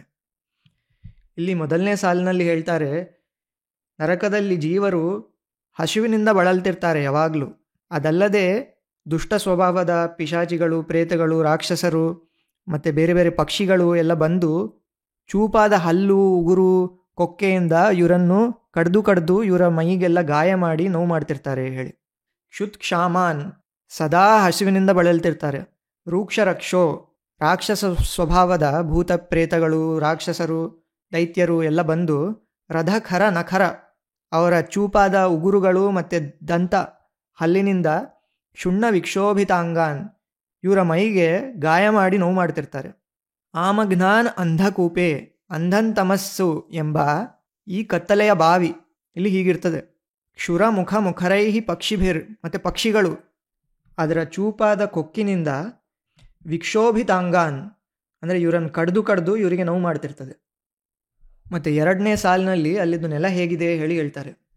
ಅಲ್ಲಿದ್ದು ನೆಲ ಏನಂದರೆ ರಕ್ತ, ಮಲ, ಮೂತ್ರ, ಕೀವು, ಕ್ರಿಮಿಕೀಟಗಳಿಂದ ತುಂಬಿದ ನೆಲ. ಇನ್ನೂ ಅಷ್ಟೇ ಅಲ್ಲ, ವಾಯುದೇವರ ದೂತರು ಅವರ ಮೇಲೆ ಚೂಪಾದ ಅಸ್ತ್ರಗಳನ್ನೆಲ್ಲ ಎಸೆತಿರ್ತಾರೆ. ಆ ಅಸ್ತ್ರಗಳು ಅವರಿಗೆ ತಾಗಿ ಅವರ ಮೈಯಲ್ಲೆಲ್ಲ ಗಾಯ ಆಗ್ತಿರ್ತದೆ. ಮತ್ತು ಹುಳಗಳು ಅವರ ಮೈ ಮೇಲೆ ಇದ್ದುಕೊಂಡು ಅವರ ರಕ್ತವನ್ನೆಲ್ಲ ಹೀರ್ತಿರ್ತವೆ. ಹೀಗೆ ವಿಚಿತ್ರವಾದ ಚಿತ್ರಹಿಂಸೆಗಳನ್ನೆಲ್ಲ ಅನುಭವಿಸ್ತಿರ್ತಾರೆ ಮಧ್ವಾಚಾರ್ಯರ ದ್ವೇಷ ಮಾಡಿದ್ದಕ್ಕೆ. ಪೂಯ ಅಸೃಗ್ ಮೂತ್ರ ವಿಷ್ಟ, ಕೀವು ರಕ್ತ ಮೂತ್ರ ಮಲ, ಕ್ರಿಮಿಕುಲ ಕಲಿಲೆ, ಕ್ರಿಮಿಕೀಟಗಳು ಮತ್ತು ಹುಳಗಳು ಇದೆಲ್ಲ ಅಲ್ಲಿದ್ದು ನೆಲ. ತತ್ಕ್ಷಣ ಕ್ಷಿಪ್ತ ಶಕ್ತ್ಯಾದ್ಯಸ್ತ್ರವ್ರಾತಾರ್ದಿತಾನ್, ವಾಯುದೇವರ ದೂತರು ಅವರ ಮೇಲೆ ಚೂಪಾದ ಅಸ್ತ್ರಗಳನ್ನು ಬಿಸಾಡಿ ಅವರ ಮೈಗೆಲ್ಲ ಗಾಯ ಮಾಡ್ತಾ ಇದ್ದಾರೆ. ತ್ವದ್ವಿಷಃ ಇವರೆಲ್ಲ ನಿನ್ನ ದ್ವೇಷಿಗಳಾದದ್ದಕ್ಕೆ ಇದು. ತ್ವದ್ವಿಷಃ ಅಂದರೆ ನಿನ್ನ ದ್ವೇಷಿಗಳ ಕಥೆ ಇದು. ಉಪಜಿಹತೆ ವಜ್ರಕಲ್ಪಾ ಜಳೂಕಾಹ, ಜಿಗಣೆಗಳು ಅವರ ಮೈ ಮೇಲೆ ಇದ್ದು ಅವರ ರಕ್ತವನ್ನೆಲ್ಲ ಹೀರ್ತಾ ಉಂಟು. ಹೀಗೆ ಅಂಧನ್ ತಮಸ್ಸಿನ ವಿವರಣೆ ಇದು 2ನೇ ಬಾರಿ ಮಾಡಿದ್ದಾರೆ. ಇನ್ನು ಮುಂದಿನ 14ನೇ ಶ್ಲೋಕ ಮಾತರ್ಮೇ ಮಾತರಿಶ್ವನ್ ಎಂಬ ಶ್ಲೋಕ. ಇದು ತುಂಬ ಪ್ರಸಿದ್ಧವಾದ ಶ್ಲೋಕ. ಈಗ 3 ವಿಧದ ಜೀವರ ಬಗ್ಗೆ ಎಲ್ಲ ಹೇಳಿ ತ್ರಿವಿಕ್ರಮ ಪಂಡಿತರು ವಾಯುದೇವರಲ್ಲಿ ಮತ್ತು ಭಗವಂತನಲ್ಲಿ ಭಕ್ತಿಯನ್ನು ಬೇಡ್ತಾರೆ. ಇದು ವಾಯುಸ್ತುತಿಯ ತುಂಬ ಪ್ರಮುಖವಾದ ಶ್ಲೋಕ. ಕೆಲವರು ಹೇಳ್ತಾರೆ ಇಡೀ ವಾಯುಸ್ತುತಿ ಹೇಳಲಿಕ್ಕಾಗದಿರುವ ಸಂದರ್ಭದಲ್ಲಿ ಇದು ಒಂದು ಶ್ಲೋಕ ಹೇಳಿದರೆ ಆಯಿತು ಹೇಳಿ. ಈ ಶ್ಲೋಕದ ಮೊದಲನೇ ಸಾಲಿನಲ್ಲಿ ವಾಯುದೇವರನ್ನು ನಮಗೆಲ್ಲ ನೀವೇ ಹೇಳಿ ಬೇಡಿಕೊಳ್ತಾರೆ. ಓ ಮಾತರಿಶ್ವನೇ, ನೀನೇ ನನ್ನ ತಾಯಿ, ನೀನೇ ನನ್ನ ತಂದೆ, ನೀನೇ ನನ್ನ ಗುರು, ನನ್ನ ಅಣ್ಣ, ಮಿತ್ರ, ಬಂಧು ಎಲ್ಲ ನೀನೇ. ಅಷ್ಟೇ ಅಲ್ಲ, ನೀನು ನನ್ನ ಸ್ವಾಮಿ, ಎಲ್ಲ ಜೀವರೊಳಗಿರುವವನು ನೀನೇ. ನಿನಗೆ ನಿದ್ದೆ ಸಾವು ಮುಪ್ಪು ಯಾವುದೂ ಇಲ್ಲ, ಮತ್ತು ನನಗೂ ಕೂಡ ನಿದ್ದೆ ಸಾವು ಮುಪ್ಪನ್ನು ತೆಗೆದು ಮೋಕ್ಷ ಕೊಡುವವನು ನೀನೇ ಹೇಳಿ ಈ ಮೊದಲನೇ ಸಾಲಿನಲ್ಲಿ ಹೇಳ್ತಾರೆ. ಮಾತರ್ಮೇ, ನೀನೇ ನನ್ನ ತಾಯಿ. ಮಾತರಿಶ್ವನ್, ಓ ಮಾತರಿಶ್ವನೇ, ಅಂದರೆ ವೇದಗಳನ್ನು ಪೂರ್ತಿಯಾಗಿ ತಿಳಿದವನು ಮಾತರಿಶ್ವ. ವಾಯುದೇವರು ವೇದಗಳನ್ನು ಪೂರ್ತಿಯಾಗಿ ತಿಳಿದ ಕಾರಣ ಅವರನ್ನು ಮಾತರಿಶ್ವ ಹೇಳಿ ಕರೀತಾರೆ. ಪಿತರ, ತಂದೆಯೂ ನೀನೆ. ಅತುಲ ಗುರೋ, ಸಾಟಿ ಇಲ್ಲದ ಗುರು ನೀನು. ಭ್ರಾತರಿಷ್ಟ, ಇಷ್ಟವಾದ ಅಣ್ಣ ನೀನು. ಆಪ್ತ ಬಂಧೋ, ಹತ್ರದ ಬಂಧು ನೀನು. ಸ್ವಾಮಿನ್, ನನ್ನ ಸ್ವಾಮಿಯೂ ನೀನೆ. ಸರ್ವಾಂತರಾತ್ಮನ್, ಎಲ್ಲರೊಳಗಿರುವಂಥವನು ನೀನು. ಅಜರ, ಸಾವು ನಿದ್ದೆ ಮುಪ್ಪು ಯಾವುದಿಲ್ಲದವನು ನೀನು ಅಜರ. ಅಜರೈತರ್ ಜನ್ಮ ಮೃತ್ಯಾಮಯಾನಾಂ, ನನ್ನಲ್ಲಿಯೂ ಕೂಡ ಜನ್ಮ ಮೃತ್ಯು ಆಮಯ ಅಂದರೆ ಹುಟ್ಟು ಸಾವು ರೋಗಗಳನ್ನೆಲ್ಲ ದೂರ ಮಾಡಿ ಮೋಕ್ಷ ಕೊಡುವಂತಹವನು ನೀನು ಹೇಳಿ ಈ ಮೊದಲನೇ ಸಾಲಿನಲ್ಲಿ ಹೇಳಿದ್ದಾರೆ. ಇನ್ನು ಮುಂದಿನ ಸಾಲಿನಲ್ಲಿ ಹೇಳ್ತಾರೆ, ಭಗವಂತನಲ್ಲಿ ಮತ್ತು ನಿನ್ನಲ್ಲಿ ಭಕ್ತಿ ಕೊಡು. ಅದು ಎಂಥ ಭಕ್ತಿ ಅಂದರೆ ಉಕ್ಕಿ ಹರಿಯುವಂಥ ಭಕ್ತಿ, ನಿಸ್ವಾರ್ಥವಾದ ಭಕ್ತಿ, ಪ್ರಾಮಾಣಿಕವಾದ ಮತ್ತು ಅಚಲವಾದ ಭಕ್ತಿ. ಜ್ಞಾನ ಮತ್ತು ವೈರಾಗ್ಯಗಳನ್ನು ಉಂಟು ಮಾಡುವಂಥ ಭಕ್ತಿ ಇರಬೇಕು, ಶಾಶ್ವತವಾದ ಭಕ್ತಿ ಇರಬೇಕು. ಅದನ್ನು ಇವಾಗಲೇ ನನಗೆ ಕೊಡು ಹೇಳಿ ಕೇಳ್ಕೊಳ್ತಾ ಇದ್ದಾರೆ. ಗೋವಿಂದೇ ದೇಹಿ ಭಕ್ತಿಂ, ಗೋವಿಂದನಲ್ಲಿ ಭಕ್ತಿ ಕೊಡು. ಮತ್ತು ಭವತಿಜ ಭಗವನ್, ನಿನ್ನಲ್ಲಿಯೂ ಕೂಡ ಭಕ್ತಿ ಕೊಡು. ಊರ್ಜಿತಾಂ ಅಂದರೆ ಎಂಥ ಭಕ್ತಿ, ಉಕ್ಕಿ ಹರಿಯುವ ಭಕ್ತಿ. ನಿರ್ನಿಮಿತ್ತಾಂ, ಯಾವುದೇ ನಿಮಿತ್ತವಿಲ್ಲದಂತಹ ನಿಸ್ವಾರ್ಥವಾದ ಭಕ್ತಿ. ನಿರ್ವ್ಯಾಜಾಂ, ಯಾವುದೇ ಕಪಟ ಇಲ್ಲದಂತಹ ಪ್ರಾಮಾಣಿಕವಾದ ಭಕ್ತಿ. ನಿಶ್ಚಲಾಂ, ಅಚಲವಾದ, ಏನೇ ಸಂದರ್ಭ ಬಂದರೂ ಅಲುಗದಂತಹ ಅಚಲವಾದ ಭಕ್ತಿ. ಸದ್ಗುಣ ಗಣಬೃಹತೀಂ, ಸದ್ಗುಣಗಳನ್ನು ಅದರೊಟ್ಟಿಗೆ ತರುವಂಥ ಭಕ್ತಿ ಅಂದರೆ ಜ್ಞಾನ ಮತ್ತು ವೈರಾಗ್ಯಗಳೆಂಬ ಗುಣಗಳನ್ನು ಅದರೊಟ್ಟಿಗೆ ಉಂಟು ಮಾಡುವಂಥ ಭಕ್ತಿ. ಶಾಶ್ವತೀಂ, ಶಾಶ್ವತವಾದ ಯಾವಾಗಲೂ ಇರುವಂಥ ಭಕ್ತಿ. ಆಶು ದೇವ ಅಂದರೆ ಈಗಲೇ ಕೊಡು ದೇವನೇ ಹೇಳಿ ಬೇಡ್ಕೊಳ್ತಾ ಇದ್ದಾರೆ. ಈ ಶ್ಲೋಕದಲ್ಲಿ ಮುಖ್ಯಪ್ರಾಣನನ್ನು ಮಾತರಿಶ್ವ ಹೇಳಿ ಸಂಬೋಧಿಸಿದ್ದಾರೆ. ಮಾತರಿಶ್ವ ಅಂದರೆ ಒಂದು ಅರ್ಥ ಹೇಳಿದಾಗೇನೆ ವೇದದ ಅರ್ಥಗಳನ್ನು ಪೂರ್ತಿಯಾಗಿ ತಿಳಿದುಕೊಂಡವನು ಹೇಳಿ. ಇನ್ನೊಂದು ಮಾತರಿಶ್ವ ಅಂದರೆ ಆಕಾಶದಲ್ಲಿ ಯಾವುದು ಸಂಚರಿಸ್ತದೋ ಅದನ್ನು ಮಾತರಿಶ್ವ ಹೇಳಿ ಹೇಳ್ತಾರೆ. ಗಾಳಿ, ವಾಯುದೇವರನ್ನು ಮಾತರಿಶ್ವ ಹೇಳಿ ಕರೀತಾರೆ. ಇನ್ನೊಂದು ಭಗವಂತನನ್ನು ಆಶ್ರಯಿಸಿ ಭಗವಂತನೊಳಗೆ ವಾಸ ಮಾಡುವವನನ್ನು ಮಾತರಿಶ್ವ ಹೇಳಿ ಕರೀತಾರೆ. ಹಾಗೆ ಈ ಅರ್ಥಗಳಿಂದೆಲ್ಲ ಇಲ್ಲಿ ವಾಯುದೇವರನ್ನು ಮಾತರಿಶ್ವ ಹೇಳಿ ಕರೆದಿದ್ದಾರೆ. ಇನ್ನು 15ನೇ ಶ್ಲೋಕ ವಿಷ್ಣೋರತ್ಯುತ್ತಮತ್ವ ಎಂಬ ಶ್ಲೋಕದಲ್ಲಿ ಭಗವಂತನ ಒಂದು ರೂಪದ ವರ್ಣನೆ ಬರ್ತದೆ. ಇದು ಅಷ್ಟಾಕ್ಷರಿ ಮಂತ್ರ ಅಂದರೆ ಓಂ ನಮೋ ನಾರಾಯಣಾಯ ಎಂಬ ಮಂತ್ರ. ಅದರ ಧ್ಯಾನ ಶ್ಲೋಕದ ವರ್ಣನೆಯು ಈ ವರ್ಣನೆಯು ಒಂದೇ ರೀತಿ ಇದೆ. ಇದರ ಮೊದಲನೇ ಸಾಲಿನಲ್ಲಿ ವಾಯುದೇವರ ಹತ್ರ ವಿಷ್ಣುವಿನಲ್ಲಿ ಭಕ್ತಿ ಕೊಡಲಿಕ್ಕೆ ಬೇಡ್ಕೊಳ್ತಾರೆ. ಸರ್ವಶ್ರೇಷ್ಠನಾದ ಮತ್ತು ಅನಂತ ಗುಣಪರಿಪೂರ್ಣನಾದ ವಿಷ್ಣುವಿನಲ್ಲಿ ನನಗೆ ಅಪಾರವಾದ ಭಕ್ತಿ ಕೊಡು. ಅಂದರೆ ದೇವತೆಗಳಲ್ಲಿ ಎಷ್ಟು ಭಕ್ತಿ ಉಂಟು ಅದರಿಂದ ಹೆಚ್ಚಾದ ಭಕ್ತಿ ವಿಷ್ಣುವಿನಲ್ಲಿ ಕೊಡು ಹೇಳಿ ಬೇಡ್ಕೊಳ್ತಾರೆ. ಆ ವಿಷ್ಣುವಿನ ವರ್ಣನೆ ಮಾಡ್ತಾ ಹೇಳ್ತಾರೆ, ಅವನ ಒಂದು ಬದಿಯಲ್ಲಿ ಶ್ರೀದೇವಿ, ಇನ್ನೊಂದು ಬದಿಯಲ್ಲಿ ಭೂದೇವಿ ಕುಳಿತಿದ್ದಾಳೆ. ಮತ್ತು ಅವನ ಸುತ್ತಲೂ ಅವನ ಪರಿವಾರ ಎಲ್ಲ ಅವನ ಸೇವೆ ಮಾಡ್ತಾ ಉಂಟು ಹೇಳಿದ್ದಾರೆ. ವಿಷ್ಣೋರತ್ಯುತ್ತಮತ್ವಾತ್, ಸರ್ವಶ್ರೇಷ್ಠನಾದ ವಿಷ್ಣು. ಅಖಿಲ ಗುಣಗಣೈಹಿ, ಅವನಲ್ಲಿ ಅನಂತ ಗುಣಗಳಿದ್ದಾವೆ. ಅದರಲ್ಲಿ ಪ್ರತಿಯೊಂದು ಗುಣ ಅನಂತ ಪ್ರಮಾಣದಲ್ಲಿದ್ದಾವೆ. ಅಂದರೆ ಗುಣಗಳ ಸಂಖ್ಯೆಯೂ ಅನಂತ, ಪ್ರತಿಯೊಂದು ಗುಣದ ಪ್ರಮಾಣವೂ ಅನಂತ. ಅಂಥ ಅನಂತ ಗುಣಪರಿಪೂರ್ಣನಾದ ವಿಷ್ಣುವಿನಲ್ಲಿ ತತ್ರ ಭಕ್ತಿಂ ಗರಿಷ್ಠಾಂ, ಅವನಲ್ಲಿ ನನಗೆ ಶ್ರೇಷ್ಠವಾದ ಭಕ್ತಿಯನ್ನು ಕೊಡು ಹೇಳಿ. ಶ್ರೇಷ್ಠವಾದ ಭಕ್ತಿ ಅಂದರೆ ನನಗೆ ಬೇರೆ ದೇವತೆಗಳಲ್ಲಿ ಎಷ್ಟು ಭಕ್ತಿ ಉಂಟೋ ಅದರಿಂದ ಹೆಚ್ಚು ಭಕ್ತಿ ನನಗೆ ಭಗವಂತನಲ್ಲಿಯೇ ಕೊಡು ಹೇಳಿ ಕೇಳ್ತಾ ಇದ್ದಾರೆ. ಸಂಶ್ಲಿಷ್ಟೇ ಶ್ರೀಧರಾಭ್ಯಾಂ, ಅವನ ಒಂದು ಬದಿಯಲ್ಲಿ ಶ್ರೀದೇವಿ, ಇನ್ನೊಂದು ಬದಿಯಲ್ಲಿ ಭೂದೇವಿ ಇದ್ದಾಳೆ. ಅಮುಂ ಅಥ ಪರಿವಾರಾತ್ಮನ ಸೇವಕೇಶು, ಅವನ ಪರಿವಾರದ ದೇವತೆಗಳೆಲ್ಲ ಅವನ ಸುತ್ತಲ್ಲಿ ನಿಂತ್ಕೊಂಡು ಅವನ ಸೇವೆ ಮಾಡ್ತಾ ಇದ್ದಾರೆ. ಇನ್ನು 2ನೇ ಸಾಲಿನಲ್ಲಿ ಹೇಳ್ತಾರೆ, ಈ ಭಗವಂತನ ರೂಪದ ಸುತ್ತಲೂ ಅವನ ಪರಿವಾರ ಎಲ್ಲ ಇದೆ.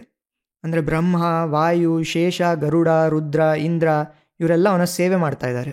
ಇಂಥ ಭಗವಂತನ ರೂಪವನ್ನು ಯಾರು ಭಕ್ತಿ ಮಾಡ್ತಾರೋ, ಭಕ್ತಿಯಿಂದ ಧ್ಯಾನ ಮಾಡ್ತಾರೋ, ಮತ್ತು ಅವನ ಸುತ್ತಲಿರುವ ದೇವತೆಗಳಲ್ಲಿಯೂ ಯಾರು ತಾರತಮ್ಯ ಪ್ರಕಾರ ಭಕ್ತಿ ಮಾಡ್ತಾರೋ ಅಂಥವರನ್ನು ನಮ್ಮ ಗುರುಗಳಾದಂಥ ಮುಖ್ಯಪ್ರಾಣ ಯಾವಾಗಲೂ ಖಂಡಿತವಾಗಿ ರಕ್ಷಿಸ್ತಾರೆ ಹೇಳಿ ಹೇಳ್ತಾ ಇದ್ದಾರೆ. ಅಮುಮ್ಮಥ ಪರಿವಾರಾತ್ಮನ ಸೇವಕೇಶು ಹೇಳಿ ಹಿಂದೆ ಹೇಳಿದರು. ಅಂದರೆ ಅವನ ಪರಿವಾರ ಅವನ ಸುತ್ತಲ ನಿಂತ್ಕೊಂಡು ಅವನ ಸೇವೆ ಮಾಡ್ತಾ ಉಂಟು ಹೇಳಿ. ಆ ಪರಿವಾರದಲ್ಲಿ ಯಾರ್ಯಾರಿದ್ದಾರೆ ಅಂದರೆ ವಿರಿಂಚಿ ಶ್ವಸನ ವಿಹಗ ಪಾನಂತ ರುದ್ರೇಂದ್ರ ಪೂರ್ವೇಶು. ವಿರಿಂಚಿ ಅಂದರೆ ಬ್ರಹ್ಮ, ಶ್ವಸನ ಅಂದರೆ ವಾಯುದೇವರು, ವಿಹಗಪ ಅಂದರೆ ಗರುಡ, ಅನಂತ ಅಂದರೆ ಶೇಷ, ರುದ್ರ ಇಂದ್ರ ಪೂರ್ವೇಶು, ರುದ್ರ ಇಂದ್ರ ಮತ್ತು ಇತ್ಯಾದಿ ದೇವತೆಗಳು. ಇಲ್ಲಿ ತಾರತಮ್ಯದ ಪ್ರಕಾರನೇ ಈ ಹೆಸರುಗಳನ್ನು ಹೇಳಿದ್ದಾರೆ. ಬ್ರಹ್ಮ, ವಾಯು, ಗರುಡ, ಶೇಷ, ರುದ್ರ, ಇಂದ್ರ ತಾರತಮ್ಯದ ಪ್ರಕಾರನೇ ಲಿಸ್ಟ್ ಔಟ್ ಮಾಡಿದ್ದಾರೆ ಇಲ್ಲಿ. ಆಧ್ಯಾಯಂ ತಾರತಮ್ಯಂ ಅಂದರೆ ತಾರತಮ್ಯದ ಪ್ರಕಾರ. ಯಸ್ ಸಂಧತ್ತೆ, ಯಾರು ಇವರನ್ನೆಲ್ಲ ಧ್ಯಾನ ಮಾಡ್ತಾರೋ, ಯಾರು ತಾರತಮ್ಯದಲ್ಲಿ ಮೇಲೆ ಇದ್ದಾರೆ ಅವರಲ್ಲಿ ಜಾಸ್ತಿ ಭಕ್ತಿ, ಯಾರು ತಾರತಮ್ಯದಲ್ಲಿ ಕೆಳಗಿದ್ದಾರೆ ಅವರಲ್ಲಿ ಸ್ವಲ್ಪ ಕಮ್ಮಿ ಭಕ್ತಿ ಮಾಡ್ತಾರೆ. ಯಾರು ಹೀಗೆ ತಾರತಮ್ಯದ ಪ್ರಕಾರ ಇವರನ್ನೆಲ್ಲ ಉಪಾಸನೆ ಮಾಡ್ತಾರೆ ಅವರನ್ನು ಸ್ಫುಟಮವತಿ ಸದಾ, ಖಂಡಿತವಾಗಿ ಸದಾ ರಕ್ಷಣೆ ಮಾಡ್ತಾರೆ. ಯಾರು? ವಾಯುರಸ್ಮದ್ ಗುರುಸ್ತಂ, ನಮ್ಮ ಗುರುಗಳಾದಂಥ ವಾಯುದೇವರು ಅವರನ್ನು ಸದಾ ರಕ್ಷಣೆ ಮಾಡ್ತಾರೆ. ಈ ಶ್ಲೋಕದಲ್ಲಿ ತಾರತಮ್ಯದ ಮಹತ್ವ ಗೊತ್ತಾಗ್ತದೆ. ಹಿಂದೆ ಹೇಳಿದಾಗೆ ಮೋಕ್ಷದಲ್ಲಿಯೂ ಕೂಡ ತಾರತಮ್ಯ ಇದೆ. ಮುಕ್ತ ಜೀವರು ಕೂಡ ಮೋಕ್ಷಕ್ಕೆ ಹೋಗಿ ಆದಮೇಲೆ ಅವರಲ್ಲಿಯೂ ಕೂಡ ಒಬ್ಬರು ಜಾಸ್ತಿ ಒಬ್ಬರು ಕಮ್ಮಿ ಹೇಳುವಂಥ ತಾರತಮ್ಯ ಉಂಟಲ್ಲಿ. ದೇವತೆಗಳಲ್ಲಿಯೂ ಕೂಡ ನಾವು ಭಕ್ತಿ ಮಾಡುವಾಗ ತಾರತಮ್ಯ ಪ್ರಕಾರನೇ ಭಕ್ತಿ ಮಾಡಬೇಕು. ಭಗವಂತನಲ್ಲಿ ಸರ್ವಶ್ರೇಷ್ಠವಾದ ಭಕ್ತಿ ಮಾಡಿ ಬೇರೆ ದೇವತೆಗಳಲ್ಲೆಲ್ಲ ಸ್ವಲ್ಪ ಕಮ್ಮಿ ಭಕ್ತಿ ಮಾಡಬೇಕು ಹೇಳಿ ಇಲ್ಲಿ ತೋರಿಸಿಕೊಟ್ಟಿದ್ದಾರೆ. ಇನ್ನು 16ನೇ ಶ್ಲೋಕ ತತ್ವಜ್ಞಾನ್ ಮುಕ್ತಿಭಾಜ ಎಂಬ ಶ್ಲೋಕದಲ್ಲಿ ಮುಖ್ಯಪ್ರಾಣದೇವರು ಹೇಗೆ 3 ವಿಧದ ಜೀವರನ್ನು ಅವರವರ ಸ್ಥಾನಕ್ಕೆ ಹೇಗೆ ಕಳಿಸ್ತಾರೆ ಹೇಳಿ ಹೇಳ್ತಾ ಇದ್ದಾರೆ. ಇದರ ಮೊದಲನೇ ಲೈನ್ನಲ್ಲಿ ಹೇಳ್ತಾರೆ, ತತ್ವಜ್ಞಾನಕ್ಕೆ ಅರ್ಹರಾದ ಜೀವರು ಅಂದರೆ ಸಾತ್ವಿಕ ಜೀವರಿಗೆ ನೀವು ಅಂದರೆ ಮುಖ್ಯಪ್ರಾಣದೇವರು ಯೋಗ್ಯತಾನುಗುಣವಾಗಿ ಅವರಿಗೆ ತತ್ವಜ್ಞಾನವನ್ನು ಕೊಡ್ತೀರಿ. ತತ್ವಜ್ಞಾನವನ್ನು ಕೊಟ್ಟು ಅವರನ್ನು ಮೋಕ್ಷಕ್ಕೆ ಕರ್ಕೊಂಡು ಹೋಗ್ತೀರಿ. ಮೋಕ್ಷದಲ್ಲಿ ಅವರಿಗೆ ಅವರ ಯೋಗ್ಯತಾನುಗುಣವಾಗಿ ಆನಂದವನ್ನು ಕೂಡ ಕೊಡ್ತೀರಿ. ಮತ್ತು 2ನೇ ವಿಧದ ಜೀವರು ಅಂದರೆ ಗೊಂದಲಕ್ಕೊಳಗಾಗಿ ಯಾವುದು ಸರಿ ಯಾವುದು ತಪ್ಪು ಹೇಳಿ ನಿರ್ಧಾರ ಮಾಡಲಿಕ್ಕೆ ಆಗದಿದ್ದಂತಹ ಜೀವರಿಗೆಲ್ಲ ಸದಾ ಈ ಸಂಸಾರ ಚಕ್ರದಲ್ಲಿ ಅಂದರೆ ಸ್ವರ್ಗ, ನರಕ, ಭೂಮಿ ಈ ಚಕ್ರದಲ್ಲಿಯೇ ತಿರುಗಿಸ್ತಾ ಇರ್ತೀರಿ ಹೇಳಿ ಮುಖ್ಯಪ್ರಾಣದೇವರನ್ನು ಕುರಿತು ಹೇಳ್ತಾರೆ. ತತ್ವಜ್ಞಾನ್ ಮುಕ್ತಿಭಾಜ ಅಂದರೆ ಮುಕ್ತಿಭಾಜ, ಮುಕ್ತಿಯೋಗ್ಯರಾದ ಜೀವರು ಅಂದರೆ ಸಾತ್ವಿಕ ಸ್ವಭಾವ ಜೀವರಿಗೆ ತತ್ವಜ್ಞಾನವನ್ನು ಕೊಡ್ತಿ. ಸುಖಯಸಿ ಹಿ ಗುರೋ, ಅವರಿಗೆ ಸುಖದ ಸ್ಥಿತಿ ಅಂದರೆ ಮೋಕ್ಷವನ್ನು ಕೂಡ ಕರುಣಿಸ್ತಿ. ಯೋಗ್ಯತಾ ತಾರತಮ್ಯ, ಇದೆಲ್ಲ ತತ್ವಜ್ಞಾನವಾಗಲಿ ಇಲ್ಲ ಮೋಕ್ಷದಲ್ಲಿ ಸುಖವಾಗಲಿ ಎಲ್ಲ ಅವರ ತಾರತಮ್ಯಕ್ಕೆ ಅನುಗುಣವಾಗಿ ಅಂದರೆ ಅವರ ಸ್ವರೂಪ ಯೋಗ್ಯತೆಗೆ ಅನುಗುಣವಾಗಿಯೇ ಕೊಡ್ತಿ. ಆಧತ್ಸೆ ಮಿಶ್ರಬುದ್ಧೀನ್, ಇನ್ನು ಮಿಶ್ರಬುದ್ಧಿಗಳ ಕಥೆ ಅಂದರೆ ಗೊಂದಲಕ್ಕೊಳಗಾಗಿ ಮಧ್ಯಮ ಜೀವರು ಯಾರಿದ್ದಾರೆ ಅವರ ಪರಿಸ್ಥಿತಿ ಏನಂದರೆ ತ್ರಿಧಿವ ನಿರಯ ಭೂ ಗೋಚರಾನ್ ನಿತ್ಯಬದ್ಧಾನ್. ತ್ರಿದಿವ ಅಂದರೆ ಸ್ವರ್ಗ, ನಿರಯ ಅಂದರೆ ನರಕ, ಭೂ ಅಂದರೆ ಭೂಮಿ. ಸ್ವರ್ಗ, ನರಕ, ಭೂಮಿಯಲ್ಲಿ ಅವರನ್ನು ಸುತ್ತಿಸ್ತಾ ಇರ್ತಿ.